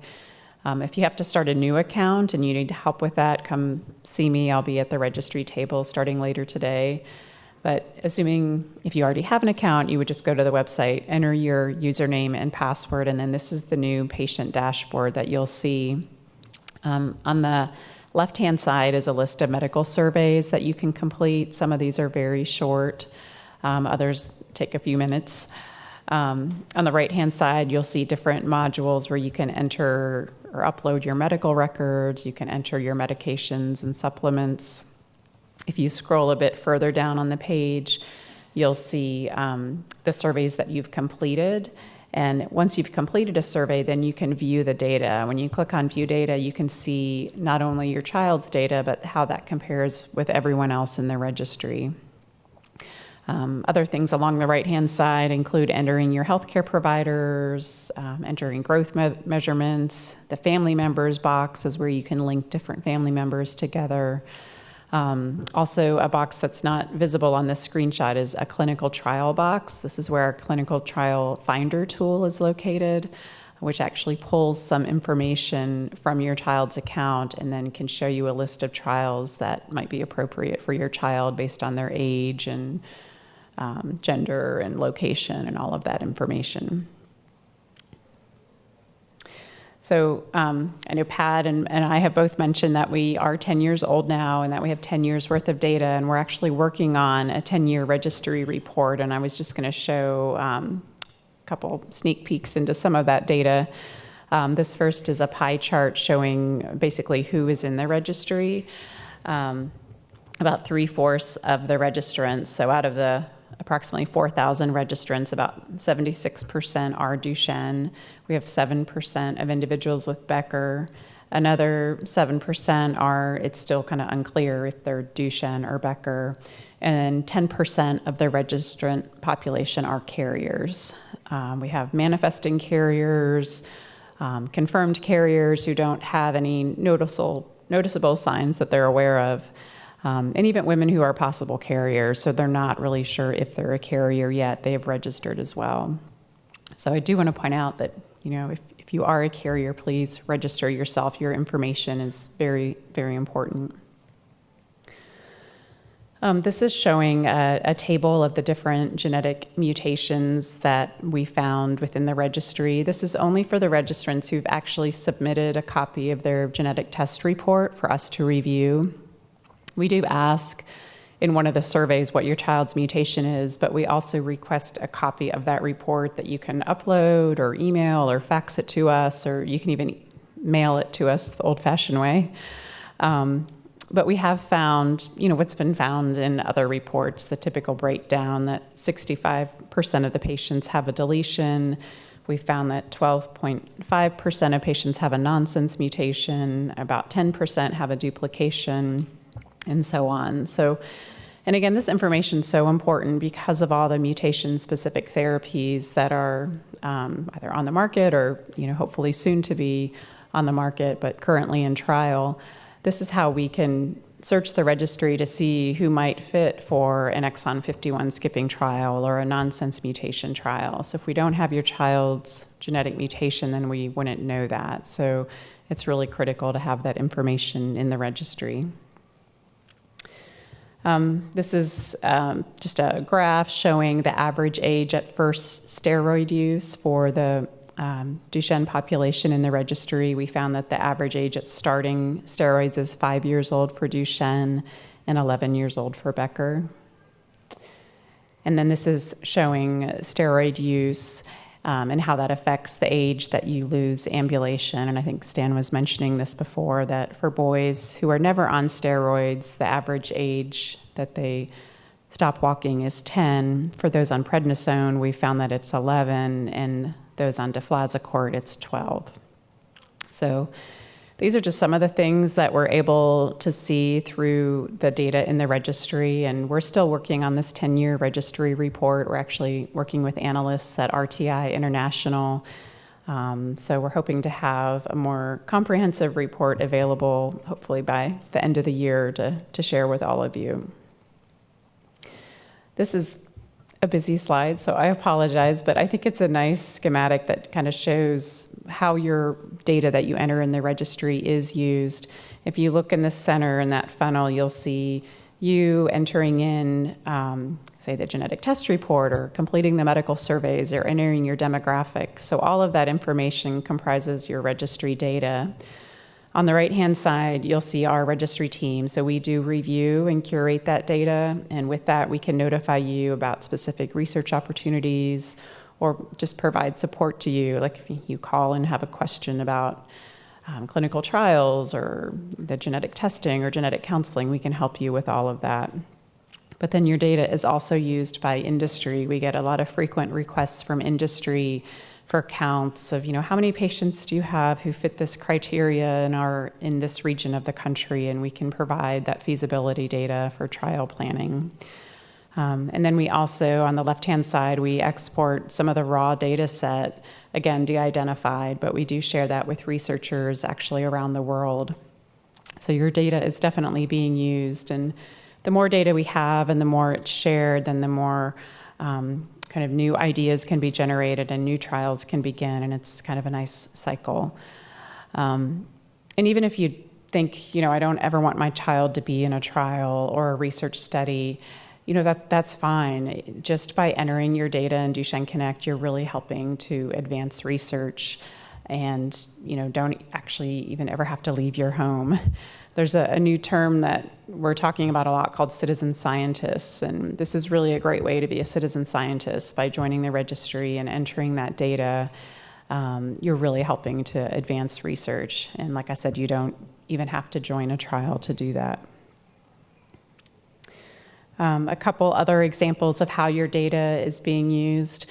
We are part of the Treat an MD International Neuromuscular Network, so there's certain key elements in your registry account, about 8 core data fields that are shared with the Global Duchenne Registry.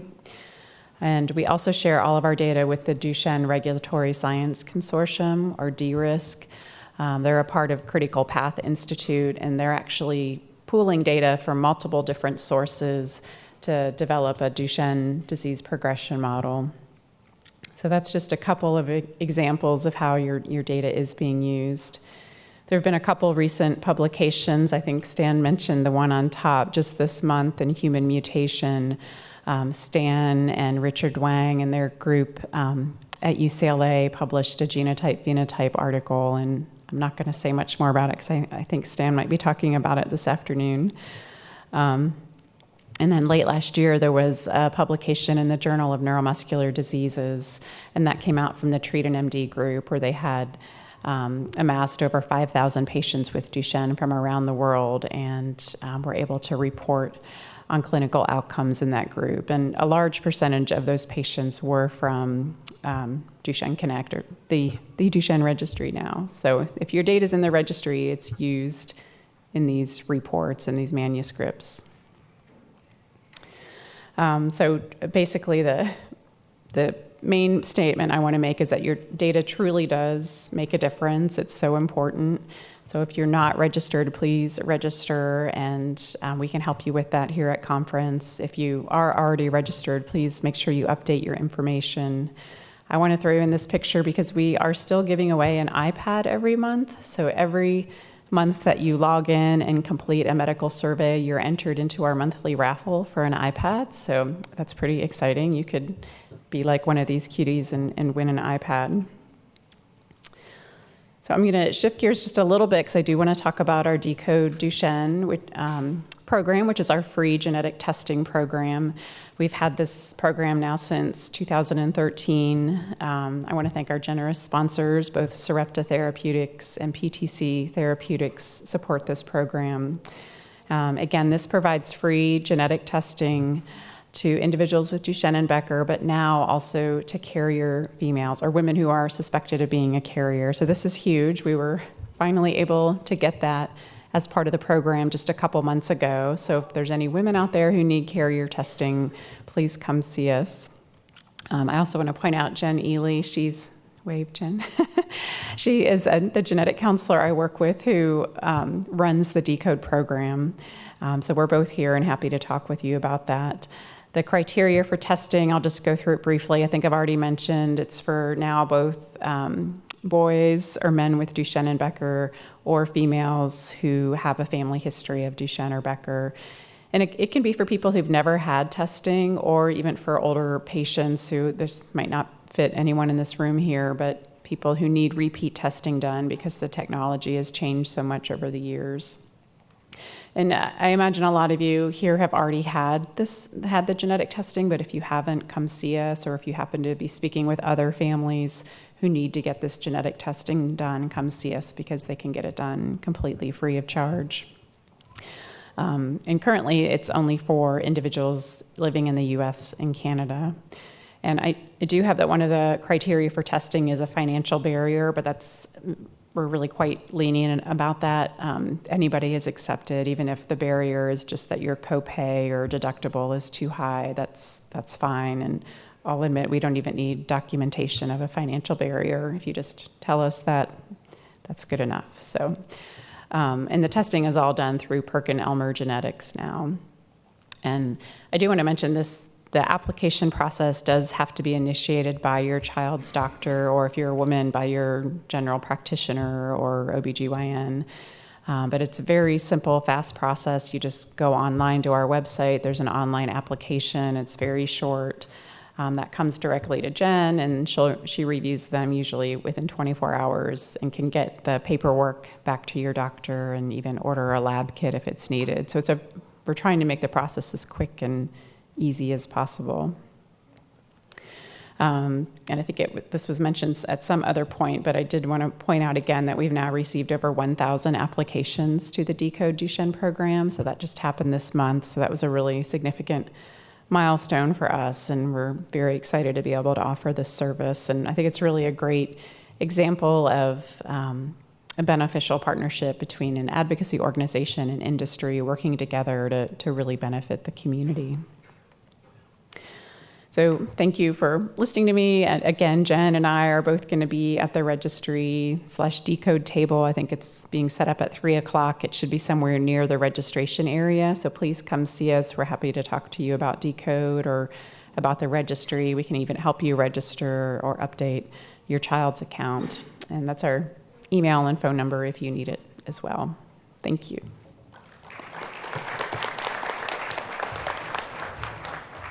Thank you, Anne. We're coming up to our first break, but I wondered if anyone has a question for any of the team members that have spoken this morning. You're allowed to ask anything. And if you do have a question, if you'll come to the mic so that everyone can hear you, and in addition, we're streaming so others can hear the question. Question. Can you come to the mic? Would you mind?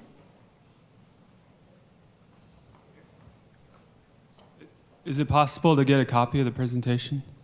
So all of these presentations will be up on our website. I won't give you a time because then Kimberly in the back would yell at me. But what we do is all of the presentations from the conference will be listed. We usually go back to the individuals who've provided those to us and make sure that everything, because sometimes unpublished data is available on the slides, and so they want to remove that. But all of these slides will be available on the website within a short window of time following.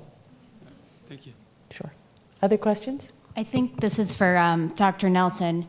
I have a son that has deletion, two sons of 6 through 17, and his first CK levels were 31,000, and they just dropped to 16,000. Is that normal to have such a fluctuation? It is. This is not to Looks like it's You're up. It's on. Okay. Yeah, it is unfortunately normal. So there's big fluctuations in the CK value, and a twofold change like that can be due to, the CK is leaking from the muscles all the time, and the volume of muscles that boys have. Unfortunately, as boys age and lose muscle mass, actually the CK comes down. It's not a sign of the disease necessarily getting better. And just within, if all of us went out and ran intensively in the hot sun or not, we'd all probably bump up our CK a little bit as well. And our boys are just more labile than that because they have membranes that are actually quite labile, easy to damage. So a twofold difference I wouldn't necessarily take as an indication of anything good or bad on the opposite side. That being said, it's not unreasonable to use a CK level within the context of a clinical trial. It wouldn't be your sole outcome measure. But if you indeed had a therapy that was protecting the membrane or protecting the muscles and improving, if the CK came down while function was improving, that'd be a good sign. So, sure. Other questions? Really nice and informative presentations. I have a question for Dr. Nelson. I believe you talked about the genetics. So, like we often hear that some mutations tend to be leaky, and I was wondering if you can comment on that, and if certain type of mutations can be leakier than other types. Yeah. So I'll talk a little bit about this more this afternoon. So there are some mutations which should lead to a completely out of frame, completely non-functional dystrophin protein. It's been well recognized. Actually, the boy that I showed you a little slide of with the cluster of things that look like grapes is leaky. So he does indeed make some dystrophin, even though he really shouldn't. We call those, and they've been recognized for years, revertant fibers. So they've, in a sense, there's molecular mechanisms where you could make an in-frame protein, even though you have an out-of-frame mutation. So an example of that is an exon 30 one-base deletion. That exon 30 is now out of frame, so it should lead to no protein whatsoever. However, there's not, every exon is encoded to be an exon because of the sequence within the exon. So deleting it one base has made it look just a little bit less like an exon. It's mutated, and therefore that exon could be missed or could be skipped over by natural skipping mechanisms. So every exon is chosen to be included or excluded by the splicing machinery every single time the DMD transcript is made. And that can be done in error or just skipped, and can result in a mechanism where kids' bodies could make some actually functional dystrophin. There's different mutations will have different ability to be leaky, which means that they could indeed make some protein. Probably the most common one are more deep intronic mutations, which I didn't talk too much about, but often they would be out of frame if included into the mature message, but sometimes the normal splicing occurs. So you actually have a mixture of different RNA species, and therefore a mixture of different proteins that occur in those kids. So there's a variety of different mechanisms. I would say we've recognized revertant fibers for a couple of decades, and we do not have it fully worked out for why this mechanism occurs in any one child at all. It's actually an area of super interesting exploration. Other questions? Do you want to come to the mic, if you don't mind? My question is for Dr. Nelson. I mean, we look at a lot of DMD patients have cognitive disorders. So, I mean, whatever literature reading I had done was you find you have 5 forms of dystrophin in the brain, and out of that, 2 are missing in all the patients, whereas the 3 which are DP170 or DP116 and DP140, which are originated in a particular introns. So depending upon the mutation, some may be missing in the brain and some may not be missing in the brain. So my query is that if the restoration of dystrophin is done in the skeletal muscles by the therapies like exon skipping or other things, does it imply that these corrections would also lead to the improvement in the cognitive disorders that our children face?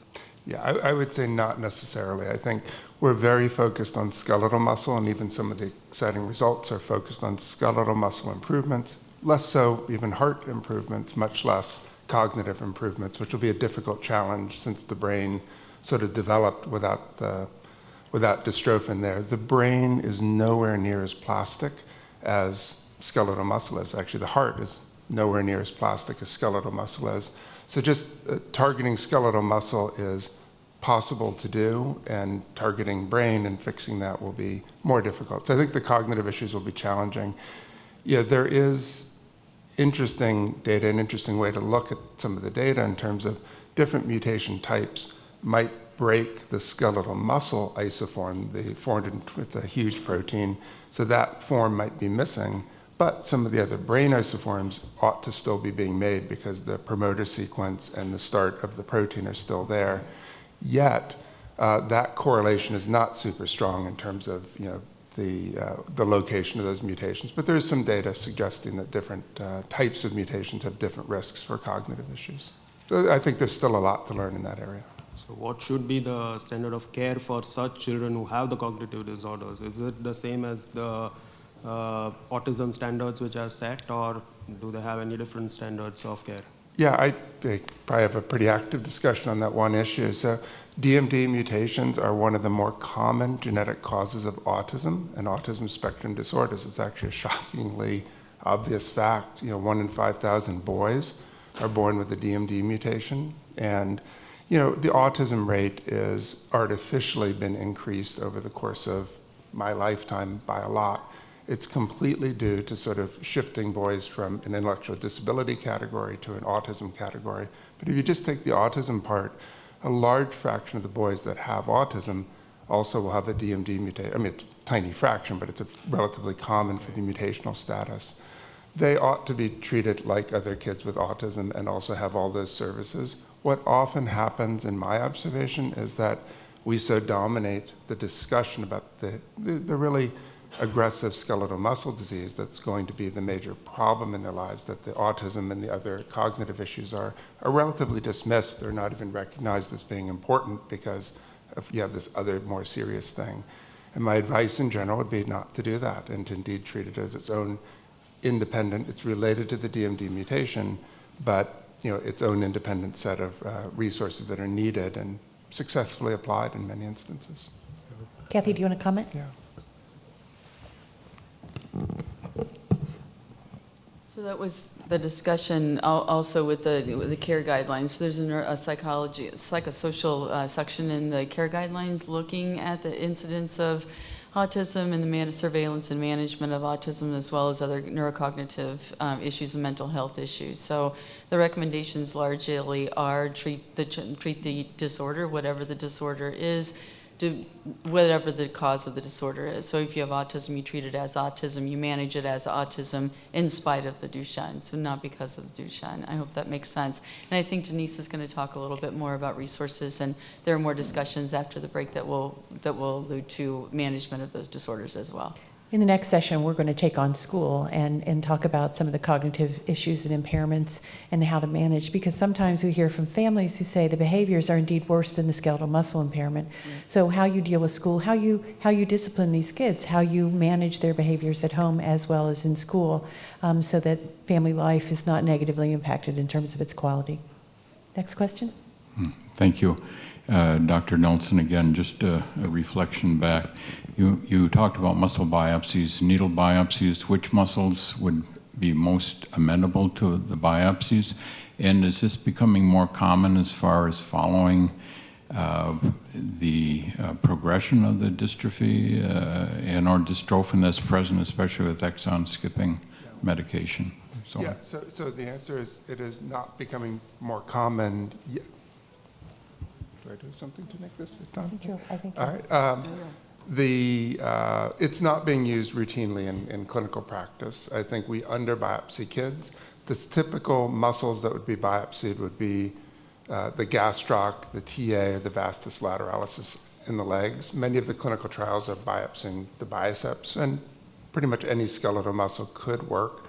But the heterogeneity of information, the heterogeneity of how muscles might respond to, for instance, exon skipping, actually causes problems as the data are analyzed. All of us would prefer to see the exact same muscle group, the same location, make it as clean as possible so you could comment robustly that indeed dystrophin was induced if you have a dystrophin induction strategy. I think it's inevitable that we'll move to a strategy where we will want and need to actually repeatedly muscle biopsy our kids because of dystrophin restoration. That's not necessarily going to be a popular mindset or necessarily terribly welcome, but I would rather have a disease process where we're restoring dystrophin and repeatedly muscle biopsying, like we do, leukemia. When kids are diagnosed with leukemia, we repeatedly do bone marrow aspirates and biopsies to observe the actual location of the disease, and it has fundamentally changed the disease process. It's allowed chemotherapy to be reduced in many instances or increased based on how the patient is responding. I think that's where we're going to head here.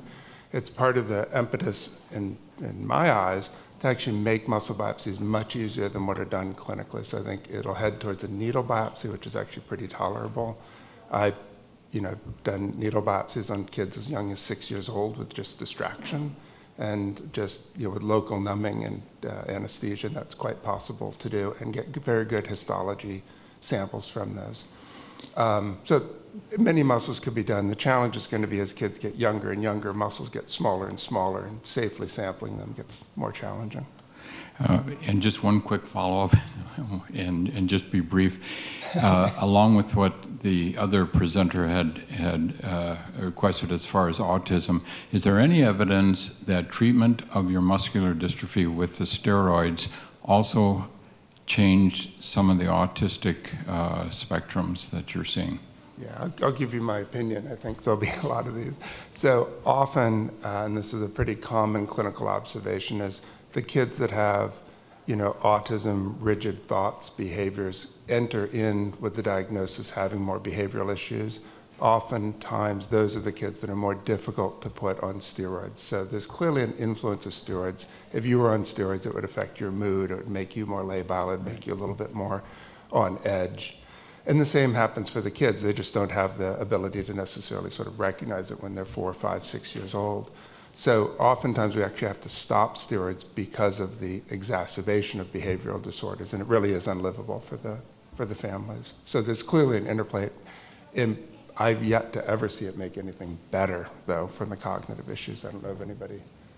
No, I don't think that's. Thank you. Yeah, anecdotally, we haven't improved the cognitive issues, and I think this is why some institutions are trying different regimens like high-dose weekend, so that the boys have a very high dose on weekend or on 2 days of the week, and then much less impact in terms of their behaviors and their psychosocial behaviors in school and so on. So people have tried different regimens. I know in Europe they use 10 days on and 10 days off. In this country, in the US, we typically see the high-dose weekend steroids or the daily steroids, and all of them certainly push those buttons that little boys have and children have a little easier. And so part of it is trying to really adjust to those behaviors. And hopefully in the next session, Denise and others are going to talk about maybe how to better manage them as well. So we're going to take a 5-minute break. So you have a bathroom break at this moment, and then we're going to come back and restart again. So thank you very much. Thank you.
Welcome. We're going to begin again, and I apologize ahead of time for the very short break that you had. Lunch will begin after this session, so we'll give you a little longer break at that time. So right now we're going to talk about issues related to school and behaviors, sometimes that are related to Duchenne muscular dystrophy, and how to manage those behaviors so that home is reasonable and a healthy and good environment, and the school environment is the same. And what we want to do is make sure that your son has a good school experience. He's in an area where he can learn really well, and he enjoys the learning experience. So our first speaker is not going to be Catherine Butz. It's going to be Dr. Buder. Dr. Buder is from Nationwide Children's Hospital, a clinical psychologist, and involved in the care of the psychology of children with chronic disease. So, Dr. Buder?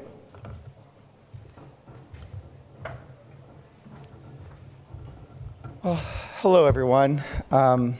It's a pleasure to be here. I don't feel like I'm the expert in the room. This is the first time that I've been to this conference, and really met Pat a couple months ago, and she invited me to start thinking about Duchenne, and I hadn't really confronted it before. I'm the chief of psychology at Nationwide Children's Hospital. We have a very elaborated system of behavioral health services that are well integrated with our medical subspecialties.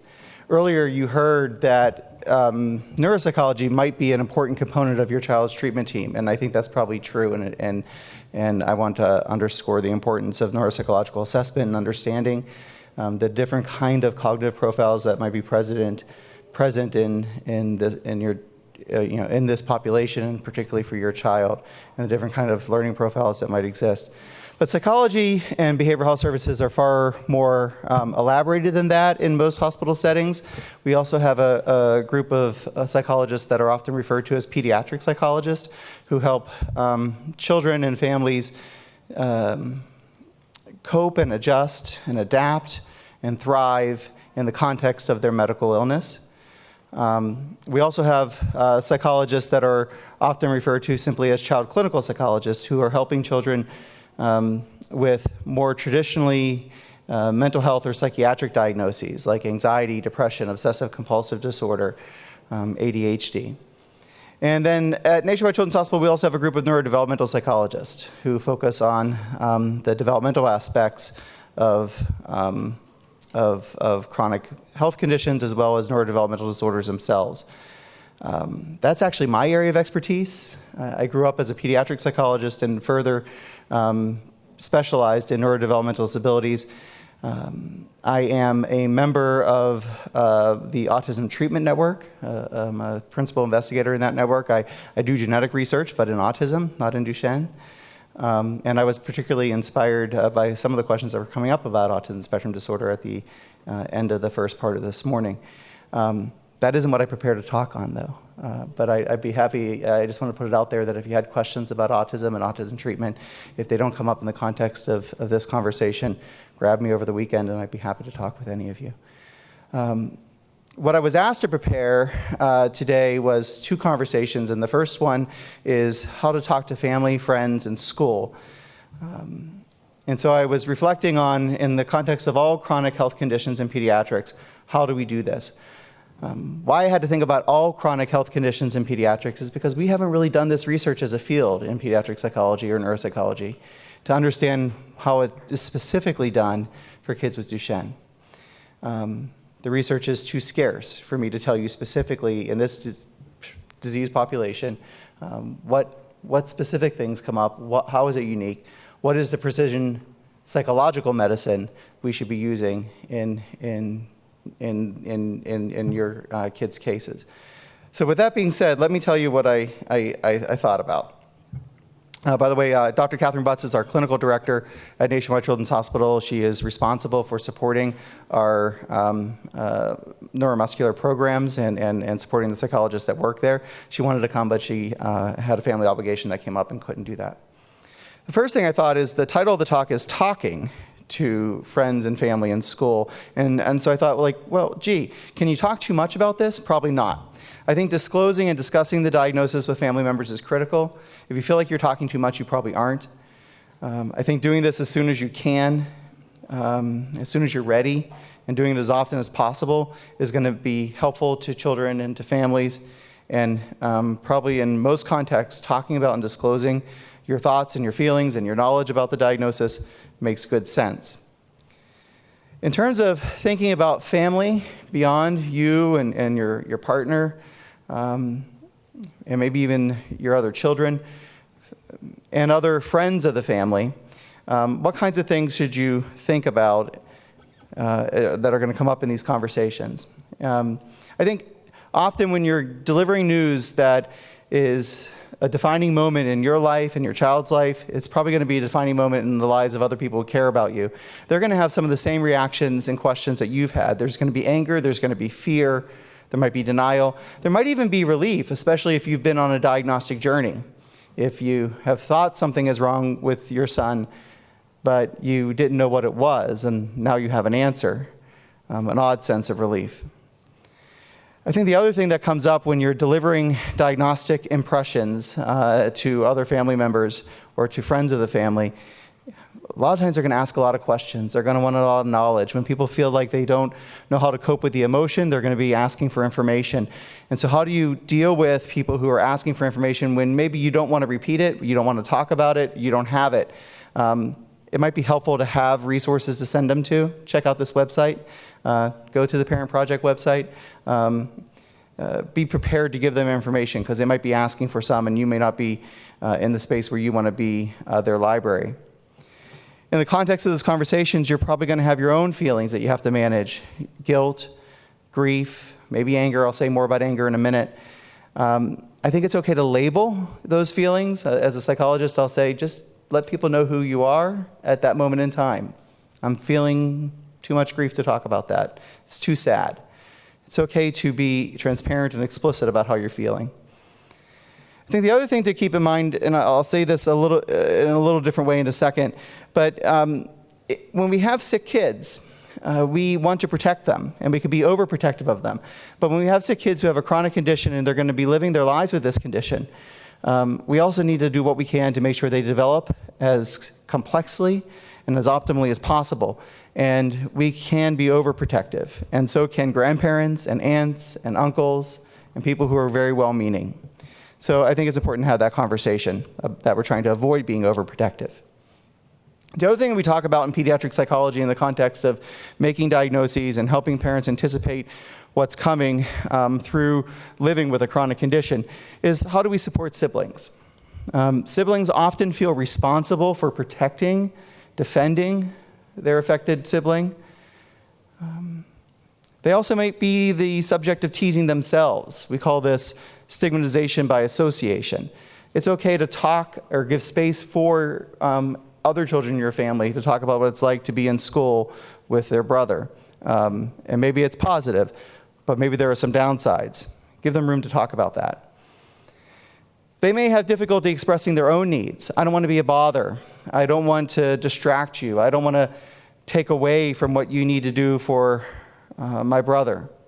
Let them know that what they need and their relationship with you and their space in the family is important as well. There should be equality among siblings, and finding time and space and words to share that and emphasize that is important. When you start thinking about the extended family and even friends of the family and helping them cope with you, I think it's important to also involve your child in those discussions. Everyone has to become an expert. You, your spouse, your son who's affected, but also all the other friends and family that are part of your support system. Earlier you heard that you're the center of your child's treatment team. You're the treatment coordinator. And part of that is helping everyone become more expert and enlisting your son when at a developmentally appropriate level to also be teaching other people to learn more about this disease. I think you can seek support from your care team, from outside agencies, and really any relevant resource. As I said earlier, be careful with what you find on the internet, but there's also a lot of good information out there that you can direct people to become more expert. I think it's important to teach people who care about you responses to disease-related questions. So maybe you're not the only person sharing information about your family. You're not the only person sharing information about your son's disease. You can model and demonstrate healthy attitudes and behaviors, and you can try to teach people the words they should use. People might not be able to talk to you because they don't know what words to use. They don't know what's the right way to talk about different stages of ambulation in non-clinical ways that aren't offensive or hurtful. Showing them how to use those words will benefit you in the long run because you'll have a conversation partner and a source of support that you could turn to. Sometimes people back away from us if they just don't know how to talk to us. And so this is the one thing I would say you demand of your healthcare professionals. Help them teach you the vocabulary. Help ask them to frame how to talk about this disease with other people in non-clinical ways. What about school? We're going to hear a lot more about school in a minute from our next presenter, but I wanted to highlight just some interactions between school, advocacy, and the disease process. And again, in Duchenne, but also really this is the same across many different pediatric chronic conditions. One thing that you have to think about is school is where kids spend the greatest majority of their time. It's their social environment.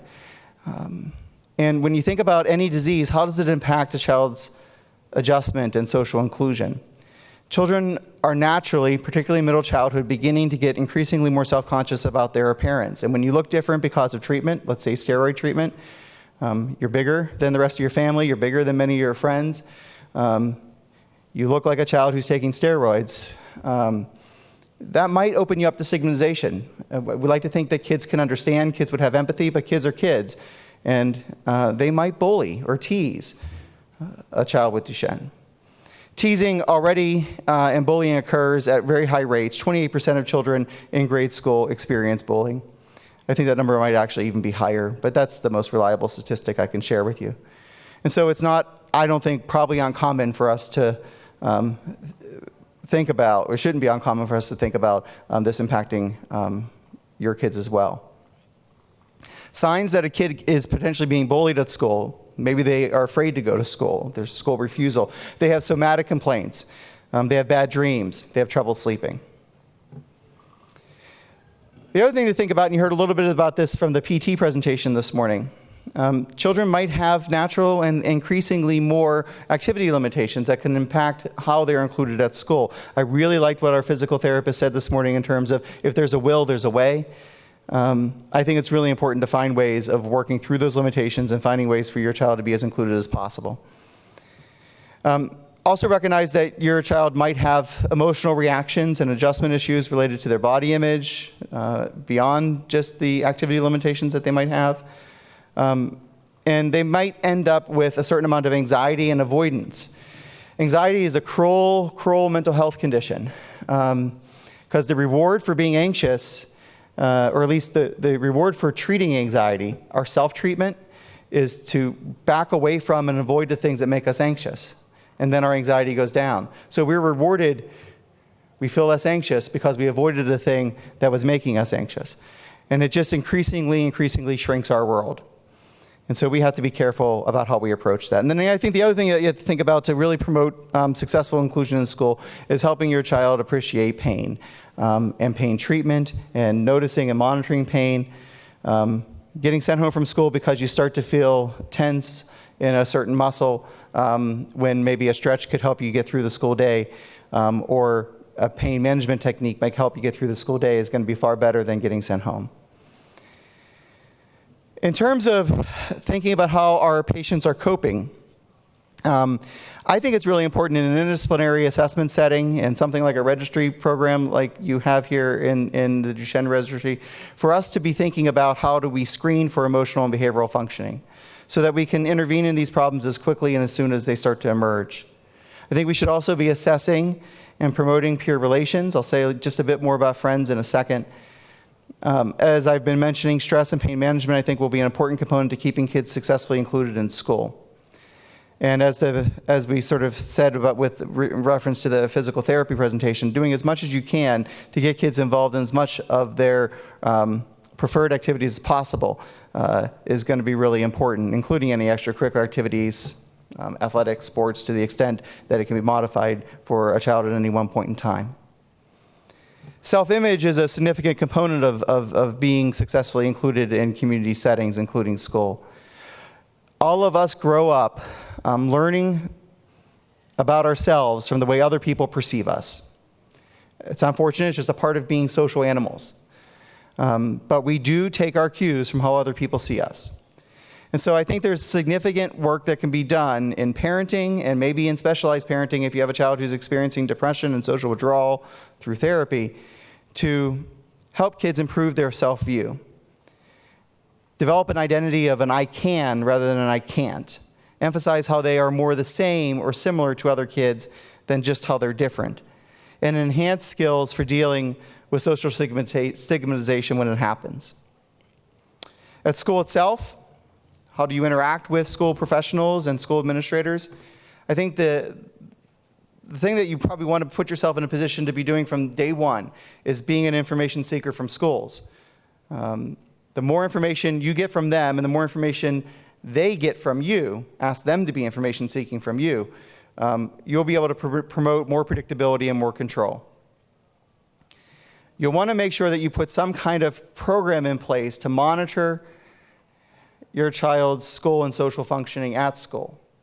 A daily report card that gives you feedback about how well your child's performing in different classes or how well your child's doing in social settings. If it can't be daily, maybe it can be weekly. It's probably got to be more than the once a year student-teacher or student-parent teacher-parent conference. I think it's better to be proactive than reactive. Talk to school prior to when there's a problem.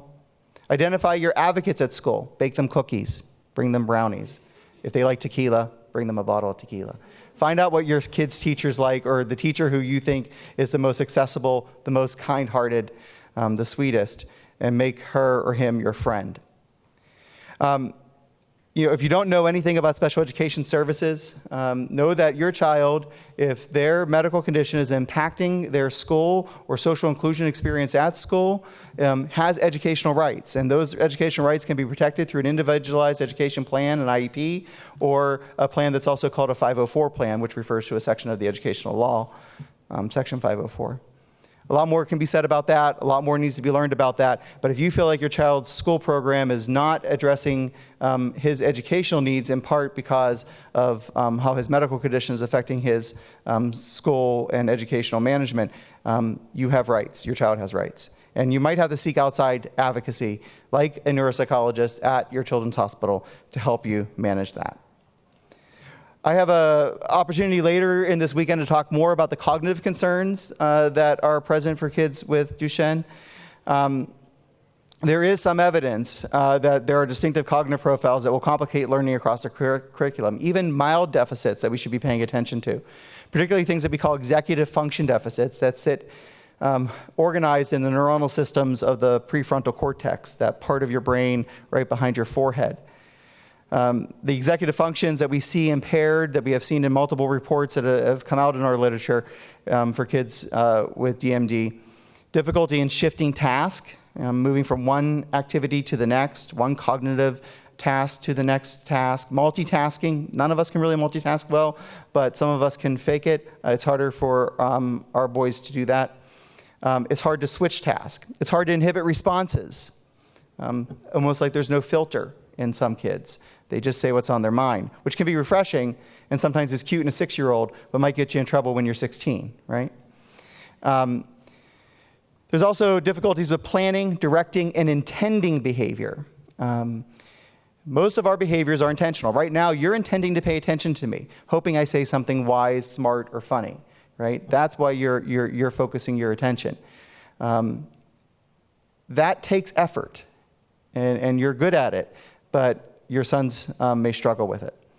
And then there's this area of verbal working memory deficits that we've identified as well.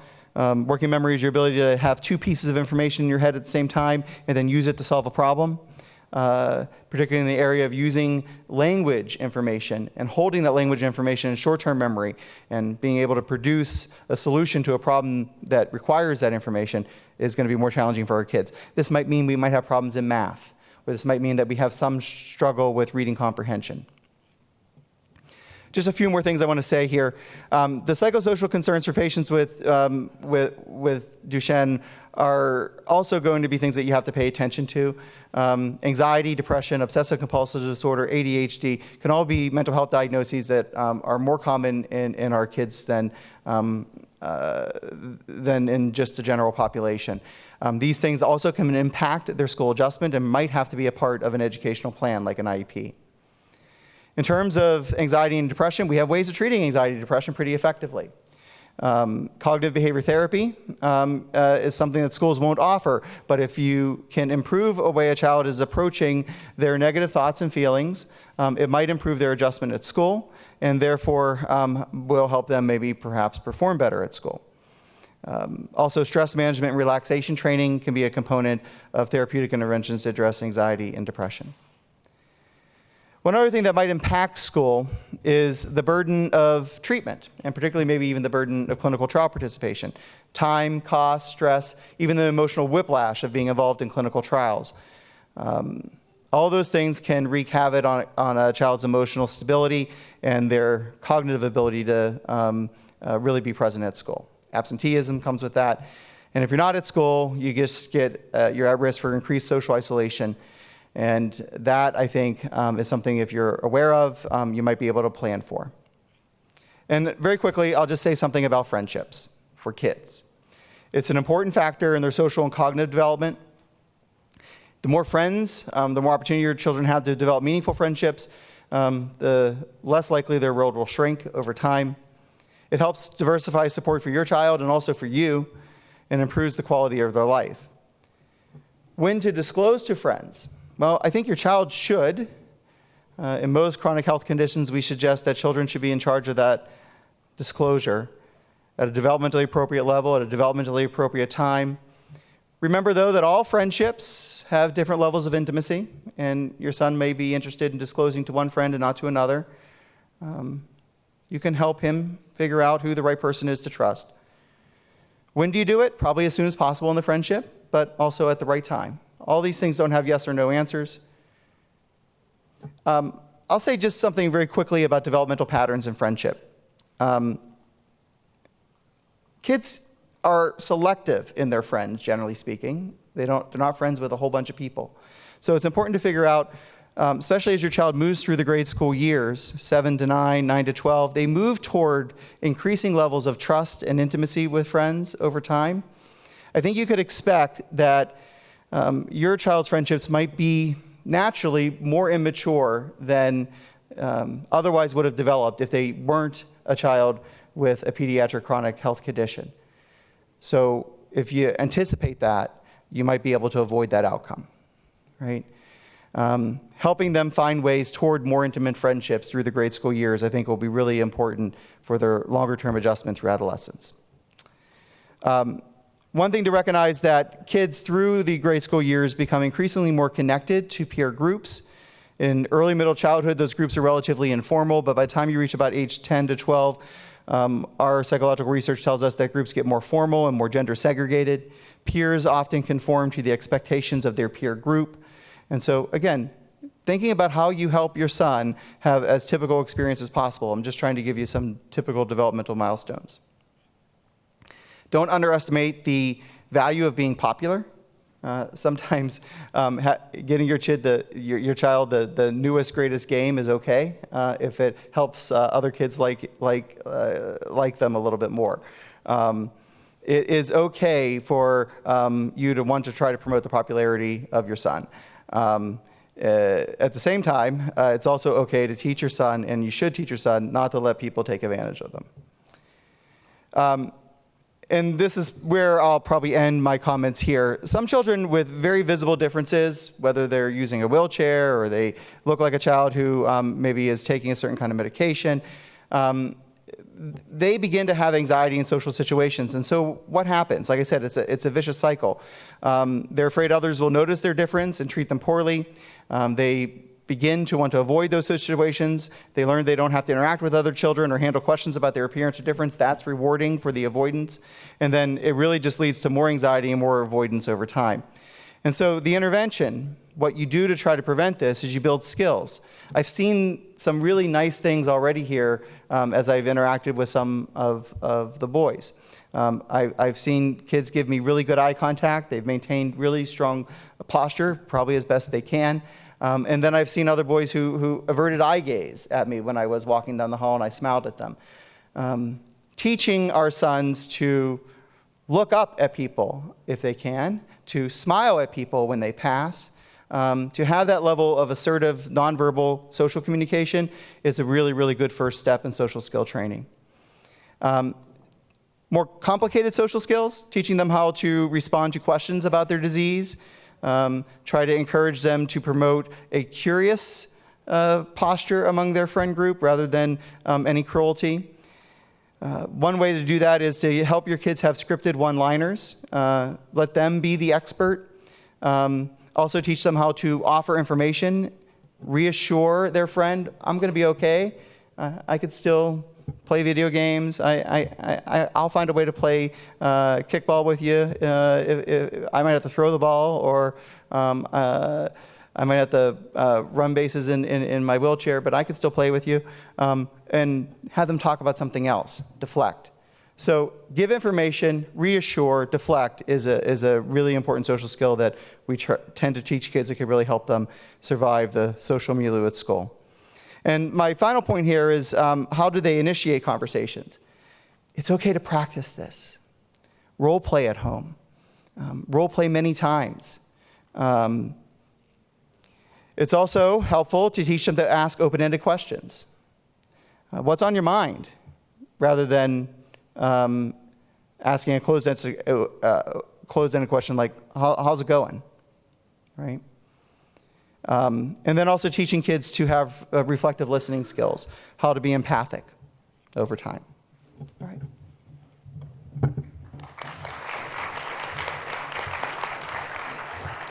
Thank you. Now we're going to talk about school. What happens? What can you do? What should you do?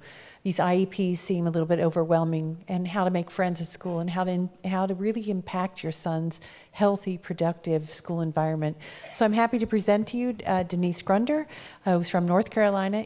I typically say South Carolina and get it wrong, but she's from North Carolina, does the testing, and has a school for autistic children. So welcome, Denise. Thank you, Pat. I helped raise two wonderful boys with Pat, and often days she would call and say, "Niece, I just have to run to Cincinnati." Why, Pat? I need a new dress. I need an outfit. Okay, no problem. I'll just be an hour. 6 hours later, she'd be back, and it was all great, and she had 2 or 3 new dresses and a new set of dishes. But that's great because she became the perfect mom at home, because she had a lot more patience, because she took time for herself. And that's one of the things that I want to talk to you about today. Because if you take time for yourself and let the school help with raising those children, life is much more convenient. So I brought you all kinds of little tools I'm going to show you, so you don't get to look at any screens. You have to think outside the box. Today, everything I say is just a start, because one-on-one, we can figure out your home and how we can make school better for you. I will be here all weekend, and as I said last night, I have no family, I don't have to cook dinner, I am on cloud 9, so I will sit with you for as long as you would like and fix that house to where it can be productive for all of you. Now, some of the things as I go through, some of the things you're seeing every day in your own home life, take some notes and then go sign up at the registration desk. I made a little cheat sheet of half-hour slots that we can sit down and talk about your own personal situations. So think what you need. Every state's different. So I can't tell you exactly what your school will provide for you, but you've got to be the advocate and you have to fight for it. And I don't have all the answers, but we can brainstorm and get that going. Every one of you are at various ages. You're at various needs for your children. Academics are huge, behavioral is even bigger, and sensory issues are one of our top concerns. All right? So early intervention, here's where we start. The things I heard last night, behavior, it's huge at home. We don't know how to handle his behavior. we're having learning struggles. We don't think he's getting it in the classroom. There's frustration. He's angry because he can't do it. Yes, he can. In many, many ways he can. And then he shuts down. And what do I do with that? So all of those issues are language development, sensory, and motor development. And it usually falls in one of those categories. So we can break each one of those down. Language development is processing. So how information goes in, turns around, and comes back out is called auditory processing. Visual processing is how they see that information, take it in, and spit it back out. So those are the two biggest problems we're going to see in some kids that fall on the spectrum of autism. With how they process, then comes all the way they come out and they can't make a sentence, and then they're frustrated, you're frustrated, and the teachers are frustrated. Okay? Now add Duchenne, clinical trials, steroids, and everything else you're dealing with, and you have a hefty little mess. And that little mess of yours is ready to have fun. Make school fun. Make everything you do with academics fun. You come home, and he has a big smiley face that's been crossed out in a frown face. Gotta love that teacher, don't you? So, now, kill him with kindness. You go into that teacher, and you make up to her. This is the best that happened this week. Well, it's probably last week, I guess. Last Monday. A lady came in, and she had a bag of groceries for one of our teachers. She said it was a buy one, get one free today, and I gave you all the free things. That child is making progress at our school because that mom just kissed up and killed with kindness and a bag of groceries. Anything you can do, because that teacher is going to just take that little one under her wings and do everything she can for him. So think outside the box of how you can teach that teacher how to be all yours. All right, behavior. Behavior starts at home. And then I send them home because they're in trouble at school. They bit, they hit because they could not get their words out, or they didn't listen, or they just shut down. And they sat down and said, no, I'm not doing it. And when they shut down and say, no, I'm not doing it, the teacher has no recourse. And then they cry, and then everybody's crying, and they send them home. And what do? Oh, hi, sweetheart, I'm so sorry you got in trouble today. Let's go ride our bike and let's get some ice cream, because you'll feel better and so will mommy. You are going to become instantly the wicked witch of the West. And if I send a child home and you become wicked and you say, mommy loves you, but mommy gets her time at 3 o'clock when you come home from school, then life is perfect. And then at 3 o'clock, turn on the nice mommy charm. But if we get sent home from school, that's when you have to support us at school of what we saw. So, child comes home, it's wicked time, and maybe they scrub the floor. They don't get their bike. They don't have dessert that night. Everything is a negative, and mommy is sad. Daddy's sad. And we need to call daddy at work and tell him what happened. And then all of a sudden, the next day, we have a perfect day at school. They don't want to get sent home. So that's one of the first approaches we use. And I would say 80 to 90% of the time, it works. So just think through of how we can be not so nice at home, because you want it to be a comfort, and this little guy's been diagnosed with Duchenne. You want to be kind. They have a whole life of behaving that's going to make for a wonderful, wonderful life if we can have behavior management. Now, we come home, and the teacher has said, we didn't do so well on this activity. It was adding 2-digit numbers, or it was adding 1 + 1. We didn't get it. All right. Think of a bell curve. When you have a standard bell curve, average IQ is right smack dab in the 100 at the 100 mark. If your child is average IQ, go ahead and ask yourself, if I'm average IQ, how many repetitions do I need to get something?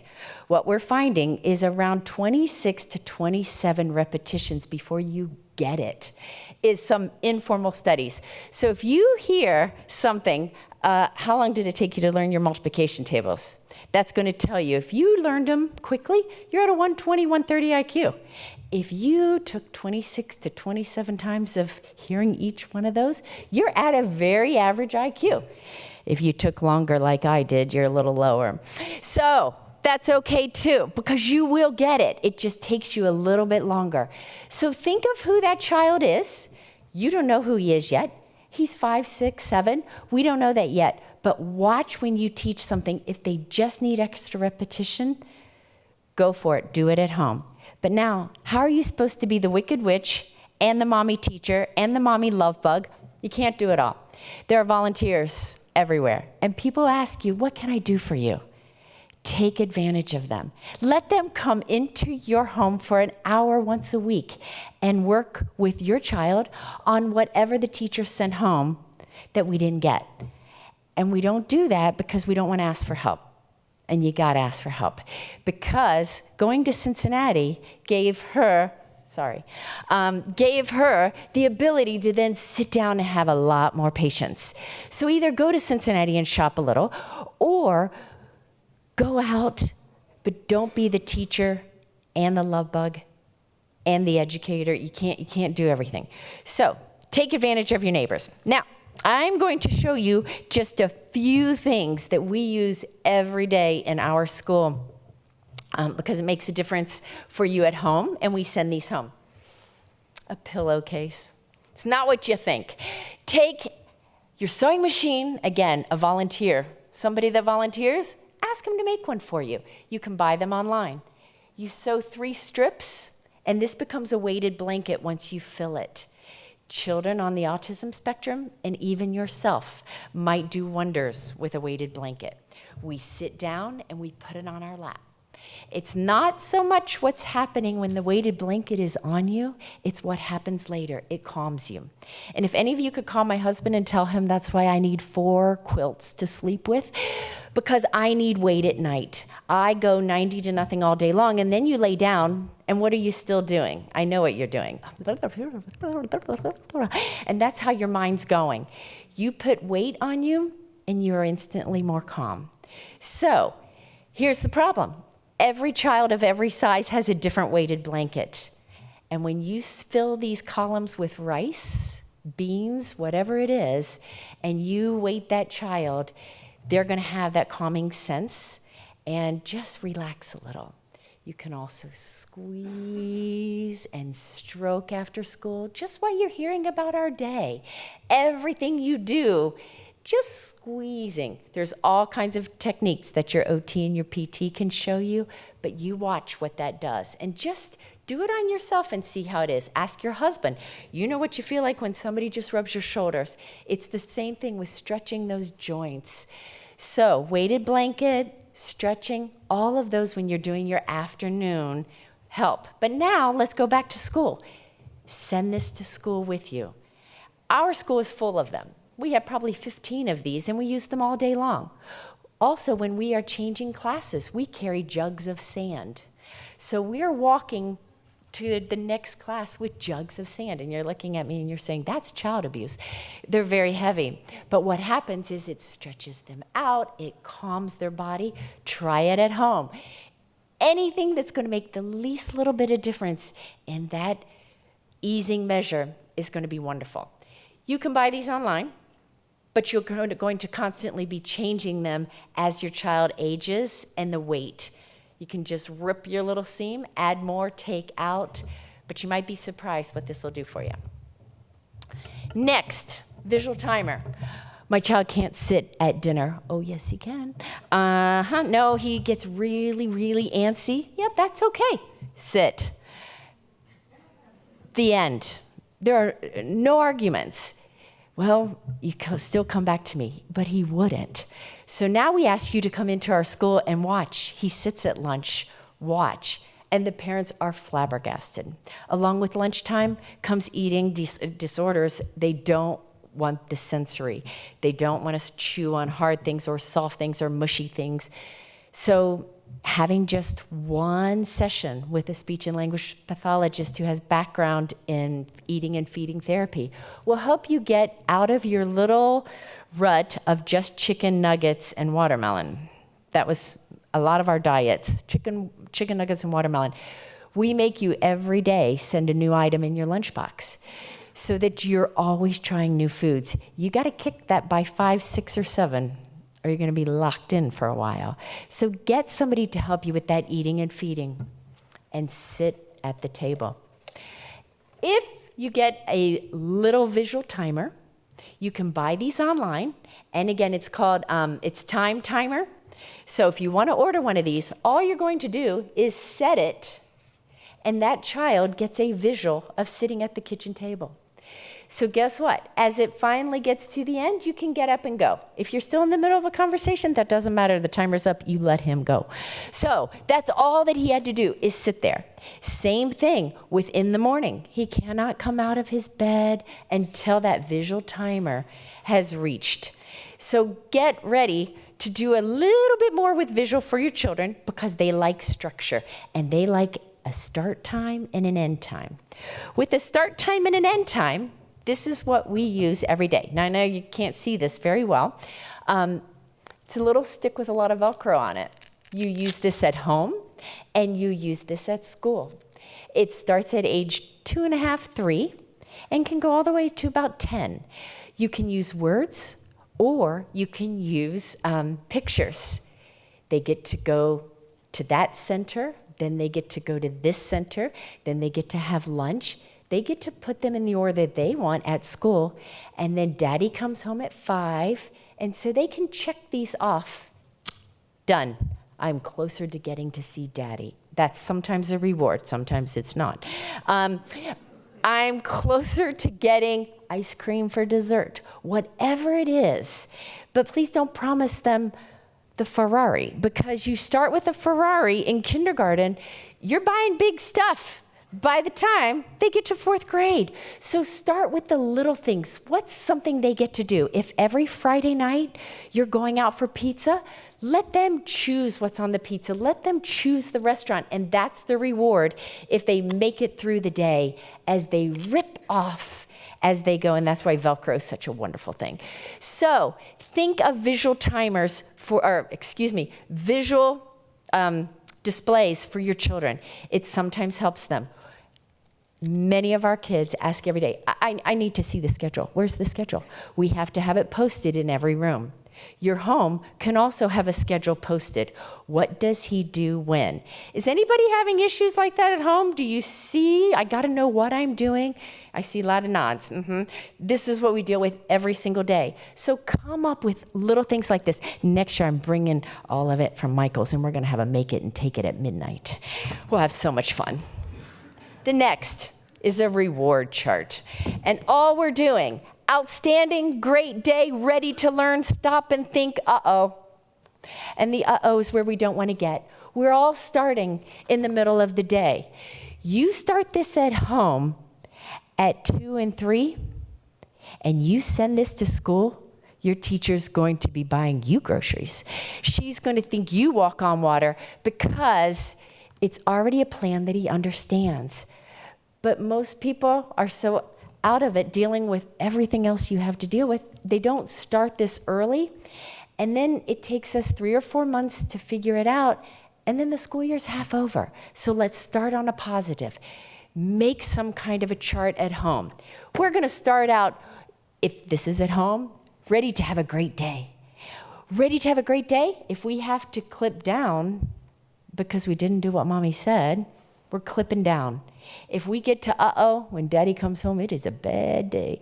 But if we get to clip up to a great day, if we make it all the way to the top, what are we going to get to do? Remember, it's not the Ferrari. The top is we're going somewhere, or at nap time we don't have to sleep, or at dinner time you only have to eat 2 bites of vegetables. So that's kind of cool. I like the vegetables. So, okay, let me make sure here. I don't want to be off on our time. All right. Visual, weighted blankets, visual timers, clip charts, incentive plans. Now, you look at this, and I always say, well, you know, to get through a week of PMS, you know what that's like, men. Sorry. Ladies, we know what it's like as well. But when we try to get through something in our life and we're just about done in, kids are feeling that same way. You make a sticker chart. It just complements this. Anything you can do to make his life at home positive is all we need to do. Now, the best is when we go to school and we say, you're having a bad day, Johnny. Do you want to call mommy? No, I don't want to call mommy. That's the goal we want. But this is what most kids say to us. Yeah, I want to call mommy. My mommy loves when I'm at home. My mommy wants me at home. My mommy wants me to come home now. No, she doesn't.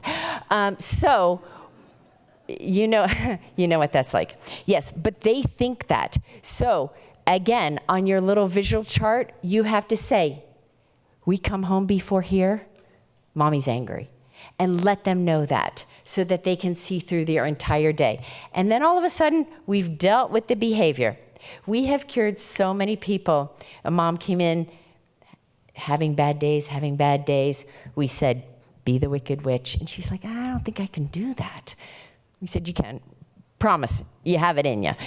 And that night they had a talk. He had a perfect day the next day, one day. She literally left our parking lot crying. She said, why didn't any other school tell me this? I said, because we're a school of all children with language delays and a little bit on the spectrum. So we know this. We've done this for 20 years. It took us 20 years to figure it out. But now you can be ahead of the game. All right, follow through. If you promise and you've made it, you gotta follow through. And then you talk to your loved husband and you say, we were a little rough on him. Tomorrow will change this, but you gotta follow it through. He went to bed hungry. I promise you, it's okay. One night of going to bed hungry is fine. So now we go to eating. You have a plate at home. This is part of the problem at school because they don't eat at school. And then what do? As soon as lunch is over, they melt down. And we've lost them for the day because they don't have any protein in them. And you're only letting them eat chicken nuggets. That's what they tell us. My mommy only likes me to eat chicken nuggets. I don't think so, but that's okay. Tell me what you want to tell me. And this goes all the way up through age 10. We hear it all the time. My mom says I shouldn't eat anything but chicken nuggets. So if you're catering to him at home and only feeding him chicken nuggets, we're at a loss at school. And so at 12:10, I've lost him for the rest of the day. And so then we have, again, learning problems at school because we're not going to get through the day.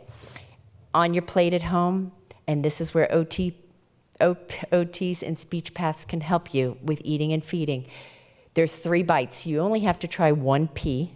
You only have to try a quarter of a bite of the chicken parmesan I have instead of your chicken nugget. And you only have to try 1 bite of that potato. The smallest bite, if they eat all 3 bites, they can have their chicken nuggets. Tomorrow the bite's a little bigger. 3 bites, and you do it on a regular plate, so they only see 3 little bites. That's all they have to get through.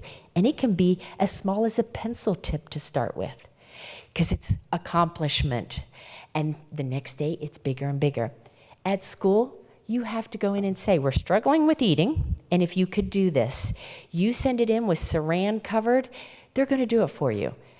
But you just tell them, we don't know what we're doing with the food, it's not going to help. So start it at home and transfer it to school. All right, now, IEPs are great. They give you one, but I call it hooked on phonics. If in our generation you ordered hooked on phonics, it was going to cure your kid. They were going to be able to read overnight because you paid for hooked on phonics. It was $126, and you paid for it so your child's going to read. Not so true. So you have to use the hooked on phonics in order for your child to learn it. The IEP the same way. If you kill that teacher with kindness, they're going to send home what they didn't understand, and then you're going to do it at home, and voila, it's going to be fixed. And better yet, if you have a lovely volunteer from your church or your neighborhood that would come in a half-hour a day and work with them instead of mommy. Let mommy be the cuddle bug. That's even better. maybe an older brother and sister. Sometimes that works, and sometimes it is a disaster. Summer is catch-up time.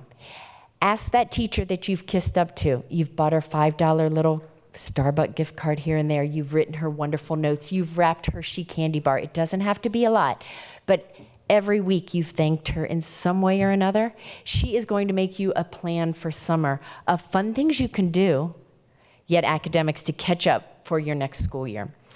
The things that you need to watch for that we all forget: pencil grips. It's harder than heck to hold one of those little tiny thin pencils, and you're going to notice it, and your PT or your OT can help you with this. Pencil grips make it wider, thicker, and easier to hold. If we still can't get the grip of a pencil, we have the Dictator.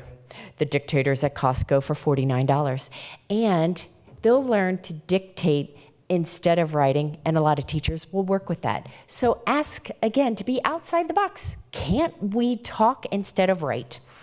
And bumpy seats. Bumpy seats, we wiggle so much at school, and we're all over the place, and everything we do, we can't sit still. Practice at home. But a bumpy seat go on eBay. They're always there. Parents try it and they forget it and they sell it on eBay. A bumpy seat is a little cushion, and it wouldn't fit in my suitcase. And all you do is sit on it, and it just lets you wiggle the whole time you're in that classroom. And it helps you stay in your seat a little bit longer with that ADHD or that processing issue that you're not getting it, so you don't pay attention. And so you can wiggle the whole time. So pay attention to those little things that you can have for your school situation. Now, everything else is pretty much things that I would have to work with you one-on-one, and I'd love to meet with each and every one of you if you'd like to. And I have some things that I would be glad to email to you. So if you want to sign up, I will meet with you all day today, tomorrow, and Saturday. And that's about it. Good luck. I'll be here for you.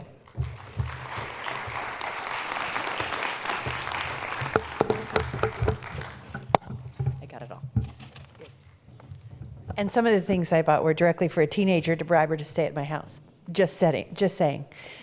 Now we have Dr. Buder again, who's going to talk about taking care of ourselves as parents and how we really need to think about ourselves and place ourselves first some of the time, or a good deal of the time, so that we're healthy enough to be good parents. Thanks, Pat. That was also a great presentation. Fantastic. I'd take her up on that offer to sit with her. So I'm going to try to save some time for questions, so I'll try to hit the highlights here. I'm using the word acceptance twice in what I think is a binary response to a pediatric disease diagnosis like Duchenne. And one time acceptance is less adaptive, and the next time it's more adaptive. You can avoid and accept. There are things I just cannot change. Let me just accept this and not really think about yourself as a warrior. That leads to a pattern of withdrawal. I think the parents that are most successful, who are most successful in helping their children, are parents who have an approach and attack, where this kind of perspective allows you to support a pattern over the long term, where you have acceptance and commitment to do the next thing you have to do, whether it's fight a school with an IEP that's effective, fight a school for the right kinds of accommodations or needs that you need in the classroom, or whether it's just to get a night out with your partner and let one of those volunteers come into your home to babysit, right? Whatever you're committing to next, the next thing you have to do to take care of yourself, to take care of your son, that's what should follow acceptance. Acceptance should not lead you to withdrawal. The basic point here is parent functioning is important. Kids are like little sponges. They absorb the energy and the mood around them. If your mood is anxious, scared, angry, they're probably going to pick up on that. They're going to be like that. It's going to increase their irritability. What we know in pediatric psychology is that child and parent reports are often not consistent. Children report one kind of functioning, parents report another. What do parents report that might be inaccurate? Well, we know that when parents are stressed, anxious, depressed, sad, angry, hostile, they are more likely to underreport a child's functioning. They don't see the upsides. They don't see a child growing and developing and changing. And then you go into your doctor. Maybe you're in a clinical trial. Maybe your doctor's just tried a new medicine, and you're underreporting their functioning. They might adjust your treatment in a way that is not beneficial if the report isn't accurate. And then parents also tend to over-report their problem. If you're not taking care of yourself, you're going to be giving an inaccurate report of what the problems are that your child's facing. And we know that then this impacts the child's functioning overall.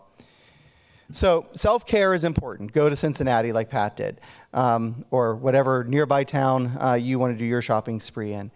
I'm going to say a lot more about self-care in the context of managing anger as an emotion, because anger is usually the way that lots of other emotions get expressed.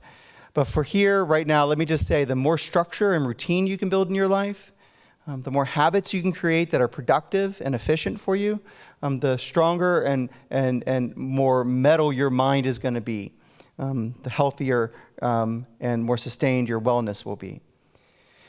A slight diversion. Let me just say something about medical trauma. Pediatric medical trauma stress refers to the reaction that children and their families may have to pain, injury, serious illness, the news of a difficult diagnosis. It can also refer to invasive medical procedures and treatments that are sometimes frightening. This is all part of your care package. There are things that you're going to face from one time or another. The impacts are great. Parent self-reported trauma is typically higher than child self-report. You're going to experience this more deeply. Your heart is going to be, in some ways, more wounded than even your child's. And we know that parental trauma leads to hypervigilance, overprotection. I think it's hard to be the wicked witch at home at night if your desire is to always protect your child. If you're not managing your reaction to your child's medical care and the trauma that you're experiencing in this context, you'll be preoccupied with the disease to the exclusion of other things in your life, and you certainly won't be able to take care of yourself. The majority of families, in some studies, really report experiencing significant trauma. Again, we don't really know. We haven't done this research in Duchenne yet. I think we need to. But in other pediatric chronic medical conditions, medical trauma and its impact on families is pretty significant. It can impact your child's willingness to go in to see the doctor or to participate in an upcoming hospitalization. It could increase fear that you have about your child's medical care. It might shut down treatment options that you're too afraid to try. Let me say something about anger. It's a common experience. We all get angry. You've all had road rage before, probably. You've been angry on your way here, maybe at TSA or at the ticket counter at the airplane. It is one of the first and usually the strongest emotions after receiving medical news that leaves you with broken dreams. Whether it's cancer or cystic fibrosis or a traumatic brain injury, it shows up in all of our research as probably the most significant parental experience. It begins to frame self-doubt and questions like, why him, why us, why me? And anger can be all-consuming, it can be overwhelming. It masks other more complicated feelings. Anger is a primitive emotion. We, again, are social animals with really complex minds. Our emotions are far more complex than just anger. Underneath anger might be uncertainty, might be guilt. I bet you if I sat down with any one of you, I would find 5 or 6 different really complicated emotions that you experienced in the minutes, days, weeks after you received the diagnosis.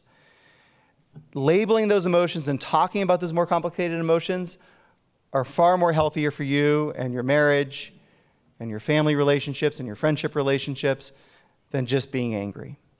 When you're hostile, when you have more road rage, when you're more angry at your spouse, when one of your other kids doesn't make their bed or put their book bag up on a hook and you're just hostile about it, that's a red flag for you that perhaps you're not managing your anger, that your anger is misdirected.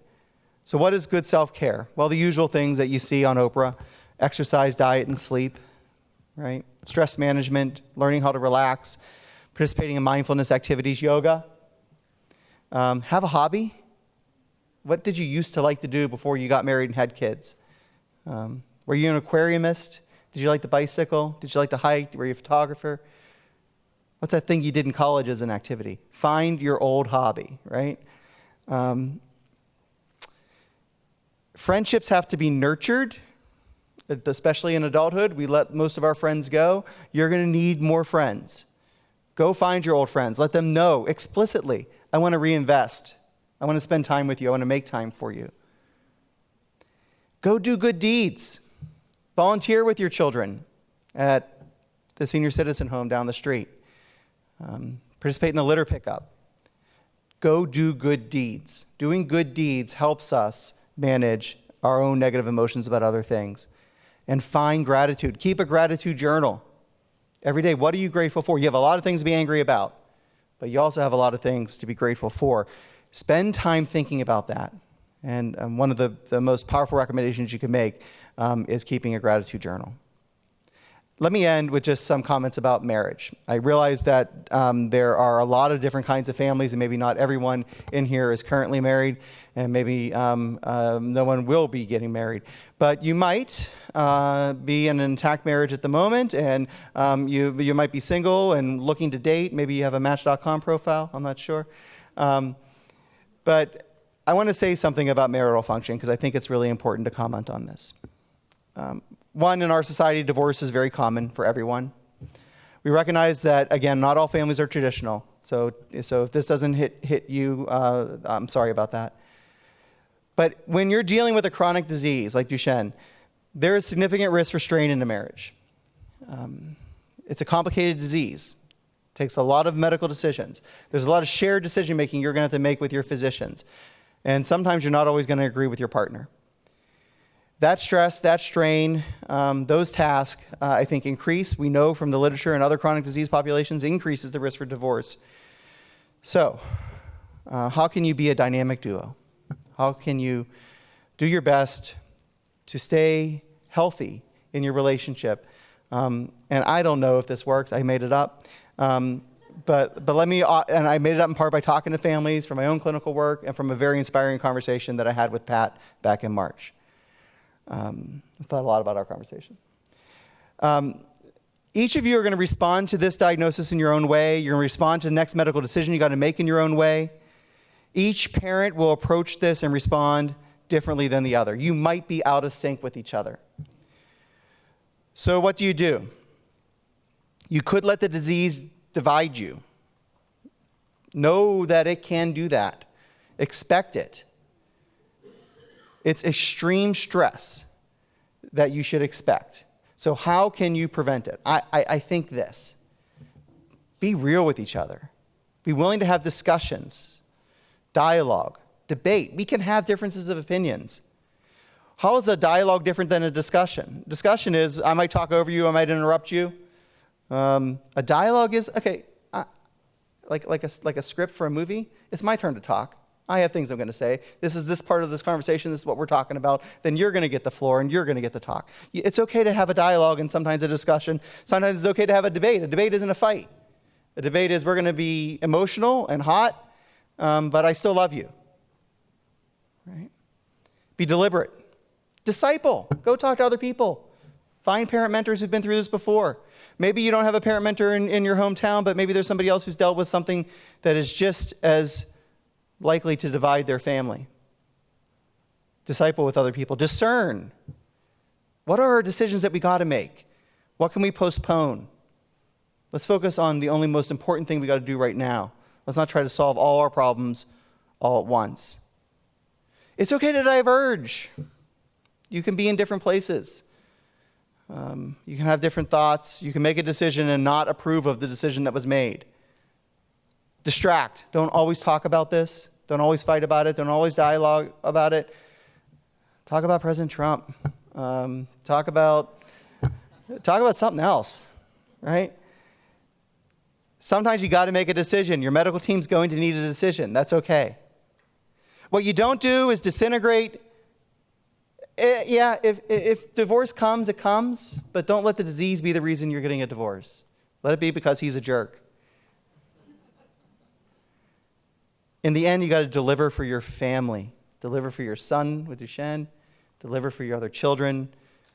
Deliver for your parents, grandparents of your son. You have to deliver for your family. And so I just encourage you to take care of yourselves and think about how you can be a dynamic duo. That's all I got. Thanks. One final thought. I'll let you read this quote, but I did a survey because Pat asked me to. I talked to a bunch of pediatric psychologists around the country. This woman who gave me this quote is one of our leading psychologists. She's written dozens and dozens, hundreds of articles in our field across multiple disease populations. She has been the journal editor for some of our flagship journals in the field. I won't tell you her name, but she's embarrassed that our field is not doing more for Duchenne. So this is just a start. I hope you see smarter and more informed people than me at this podium in future years. Thank you.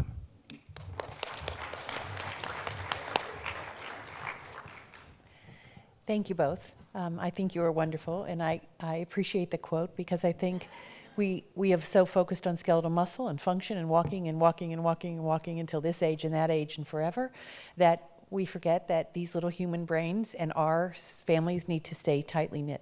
So I think that I really appreciate both of you coming, and I didn't buy what she said I bought because my husband's in the audience, so please ignore that piece. So if you have questions, let's take some questions and then we'll go to lunch. Any questions?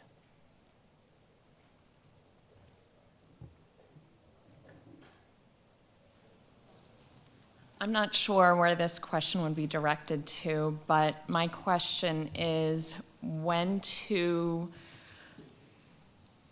give the diagnosis to your son, because at this point, our son has been having physical therapy for gross motor delays since he was 1.5 years. This is his life.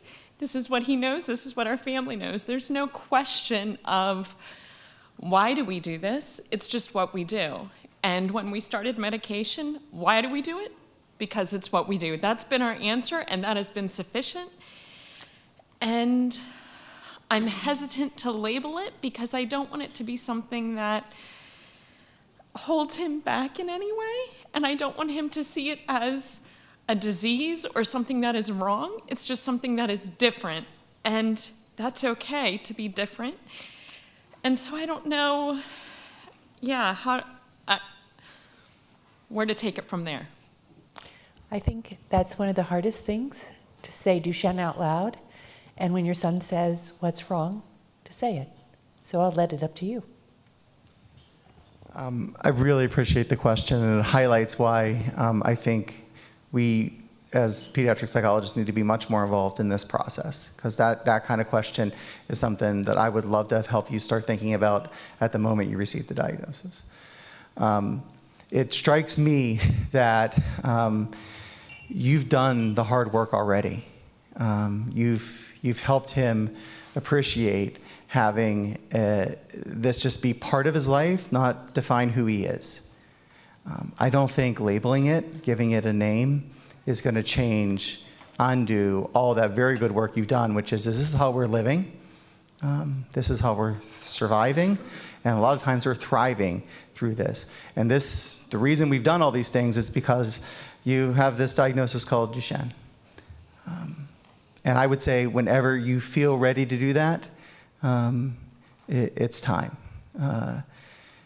From my perspective, there's an enemy here. It's the disease, and it's just part of him. It's not who he is. And in some ways, you've already done that work. I'm repeating myself, but my answer to your question is spend time getting ready, and I think it's going to not be anything that really changes his world because of what you've already done. Do you think it's important for children to know the name of their diagnosis at a certain point?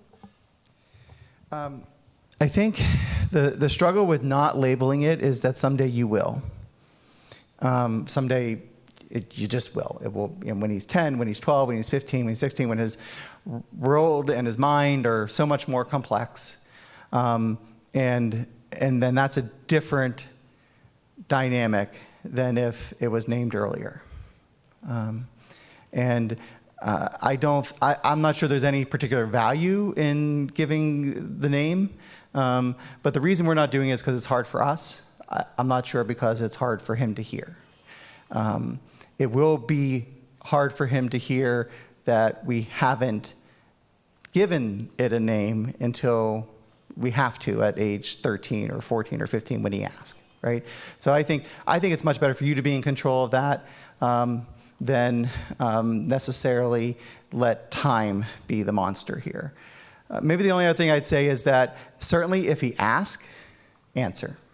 Right? So when I say when you're ready, I mean your whole family, and he might be ready because he may say, why are we doing this?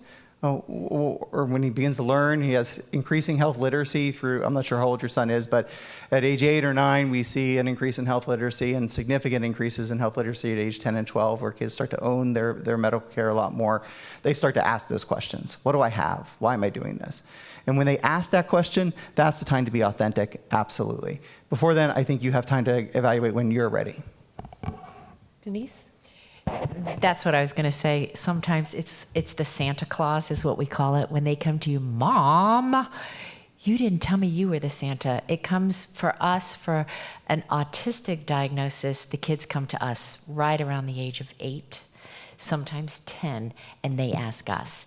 And it sometimes starts at school, and then we tell the parents that it came out that other children told him that he has autism. So if it comes out like that, we always tell the parents, have a heart-to-heart. And we always have a parent workshop around age 6 and 7 to say, it's coming, get ready for it. Question?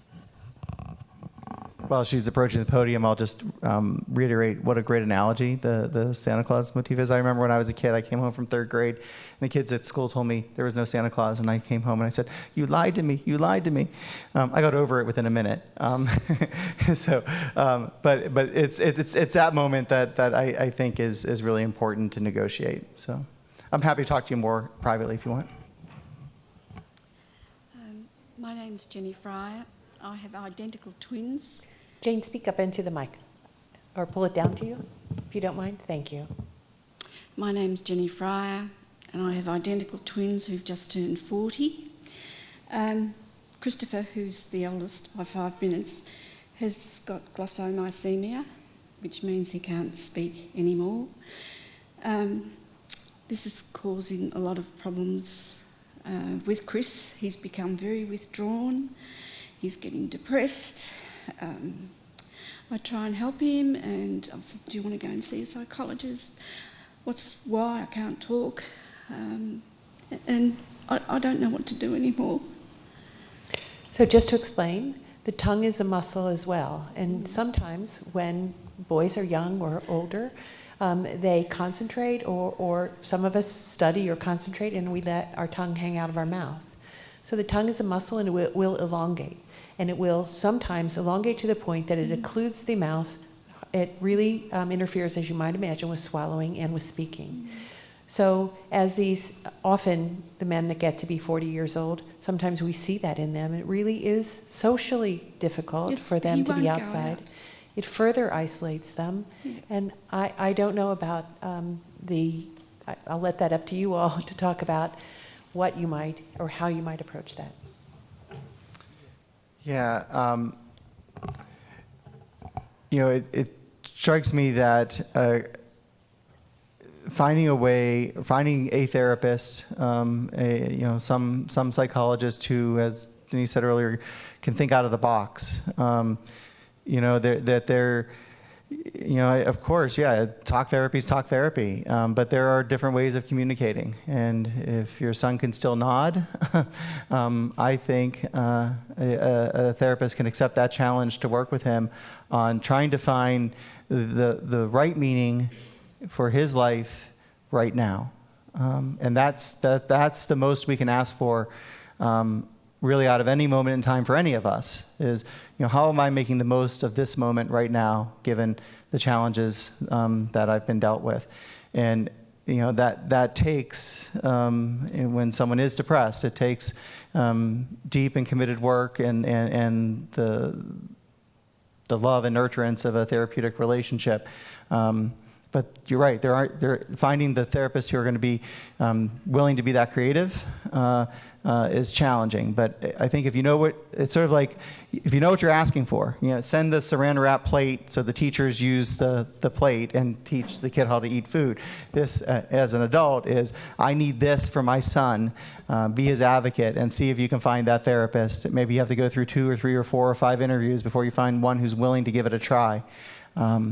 But I certainly have dealt with moms in very different situations with children who have come to me after being sort of rejected from uncreative therapists at other sites for work with their kids, particularly kids who are minimally verbal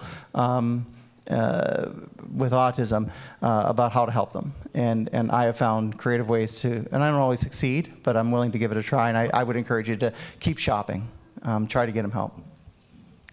I think the other thing you have to remember is when you have little ones and they're asking about a diagnosis, when you say the word out loud, when you finally get yourself to the point, and I think it took me years to say the word Duchenne out loud, you have to remember that they haven't searched Google. So their understanding is exactly what you give them, right? So they're not going to see a prognosis and they're not going to be worried about what's going on. And I always come back to a time when my son Patrick was asking me things, right, about the future. And I didn't really know how to answer. When it really came down to it, he was asking me what was happening Friday night and would he be able to go to the movies with his friends. So I think answering the question and knowing that they aren't looking at the bigger picture that we might have may sometimes make it a little bit easier to say that word out loud. Another question? Sure. Can you come up to the microphone? Would you mind? Oh, sorry. I'm sorry. Looking the wrong direction. We'll take. Hi, mine's not a question. I'm Hillary Zeberman. I'm the social worker at UCLA. And in terms of losing speech and not being able to communicate, there's other ways of communication, and to find a competent speech therapist or outpatient facility to do assessments, and maybe even looking at eye gazing equipment where you can use your eyes through a computer to communicate, like many other people do with other neuromuscular diseases, has been really, really helpful. So I just wanted to suggest that people explore that. Good, thank you. And Jenny, you too need to talk as well. All right. Okay. Last question? Or several. We can take a few more questions. I'm sorry, I don't have a question. I just wanted to speak on you and talking about your son. I'm not a doctor or anything, but I've been in this journey with my son. He's now 8, and he was diagnosed at 20 months old. And as I've gone through the journey and spoke to older boys that are actually in their 20s, I think it's harder on us as parents to deal with the diagnosis and the disease as the kids are younger than it is for them. And we worry more about how they're going to cope or deal with certain situations or the disease and what it is and how to speak about it. And I learned early on that informing my son, not to, the disease, when you look online and read the prognosis, it is, how do I explain this? It doesn't mean that that's the end of the line. We've come so far with trials and medication that we don't know what the outcome's going to be at this point. We know what it's been in the past, but your son might get a medication that's going to cure him. I don't know how old he is. 5. And so my son, he's 8. I've never given him an end of the line date. He knows what Duchenne is, and it actually was more of, he felt empowerment. Now I can talk to people about it. Now I know why my muscles are different, but it's never made him feel as if he's less of. Now I can explain to people how to take care of me better, Now I can tell them, this is what I have, this is how this works, and this is who I am, and it's always been a positive thing for him. So I'm not speaking on all boys, but that's how he is, and that's how a lot of his friends with Duchenne are, and the older ones as well. They felt very empowered when they knew that, hey, I can talk about what I have, and it's okay, because It doesn't make me who I am. It's just something that I have to deal with. And, you know, we figure out ways to do things. And, you know, they've been dealing with it since they were little. Like, he's been taking medicine since he was 2, you know. So we found out early on, and he's very empowered and talks, you know, advocates for himself. So just don't, I'm trying to say, like, don't try to think of it as always negative. You know, it's harder for us because, you know, we're moms. So just. Thank you. Do we have one last question? Hi, my son has some cognitive delays, and he's had an IEP since he started school, and of course, he's in the public schools. We're actually thinking about holding him back for second grade, so having him repeat second grade. And the school system has actually put up a lot of resistance to this idea, and they've actually commented that there's research out there that suggests that holding your child back doesn't help. Can you comment on if you believe this is true? And yeah, generally we would recommend against retention. It has more negative social consequences than positive academic consequences. And one of the questions that you might want to think about is, what are they going to do in second grade differently this time than they did last time? And is there any, if there are differences that they're going to do this time, why not make those accommodations and adjustments in third grade and keep him with his cohort and his peers that he's familiar with and maybe comfortable with? Now, if social adjustment is less of an issue, if you feel like actually, it might be a benefit for him to be with second graders again for whatever reason, it might be worth considering. But on the whole, in aggregate, yes, the data points to retention not being a positive thing for kids in the academic setting. But it's always an individual choice, and we should be precise about making the right decision for your son. And I certainly, I think either one of us would be willing to sit and talk with you and help you think about that a little bit more. But they're giving you generally good advice. Whether or not it's the best advice for your son, I'm not sure. Denise, you want to comment? Again, social emotional. Our children at our school functioning at the academic level, they're still socially behind. So every once in a while, it's a great move to hold them back, but it's an every once in a while just because of the social emotional. And a lot of times, again, repetition for us, a lot of times is just 1 hour, one-on-one, all summer long, every day, sometimes can make all the difference. So I'd be glad to sit down and look at where he is with you and give you some more specific guidance on that. okay, thank you. Okay, well, thank you very much for sitting this morning. These sessions were really for new diagnoses, and we begin again. So lunch is served outside, and then at 1 o'clock we begin in the full session and open the official conference. Thank you again.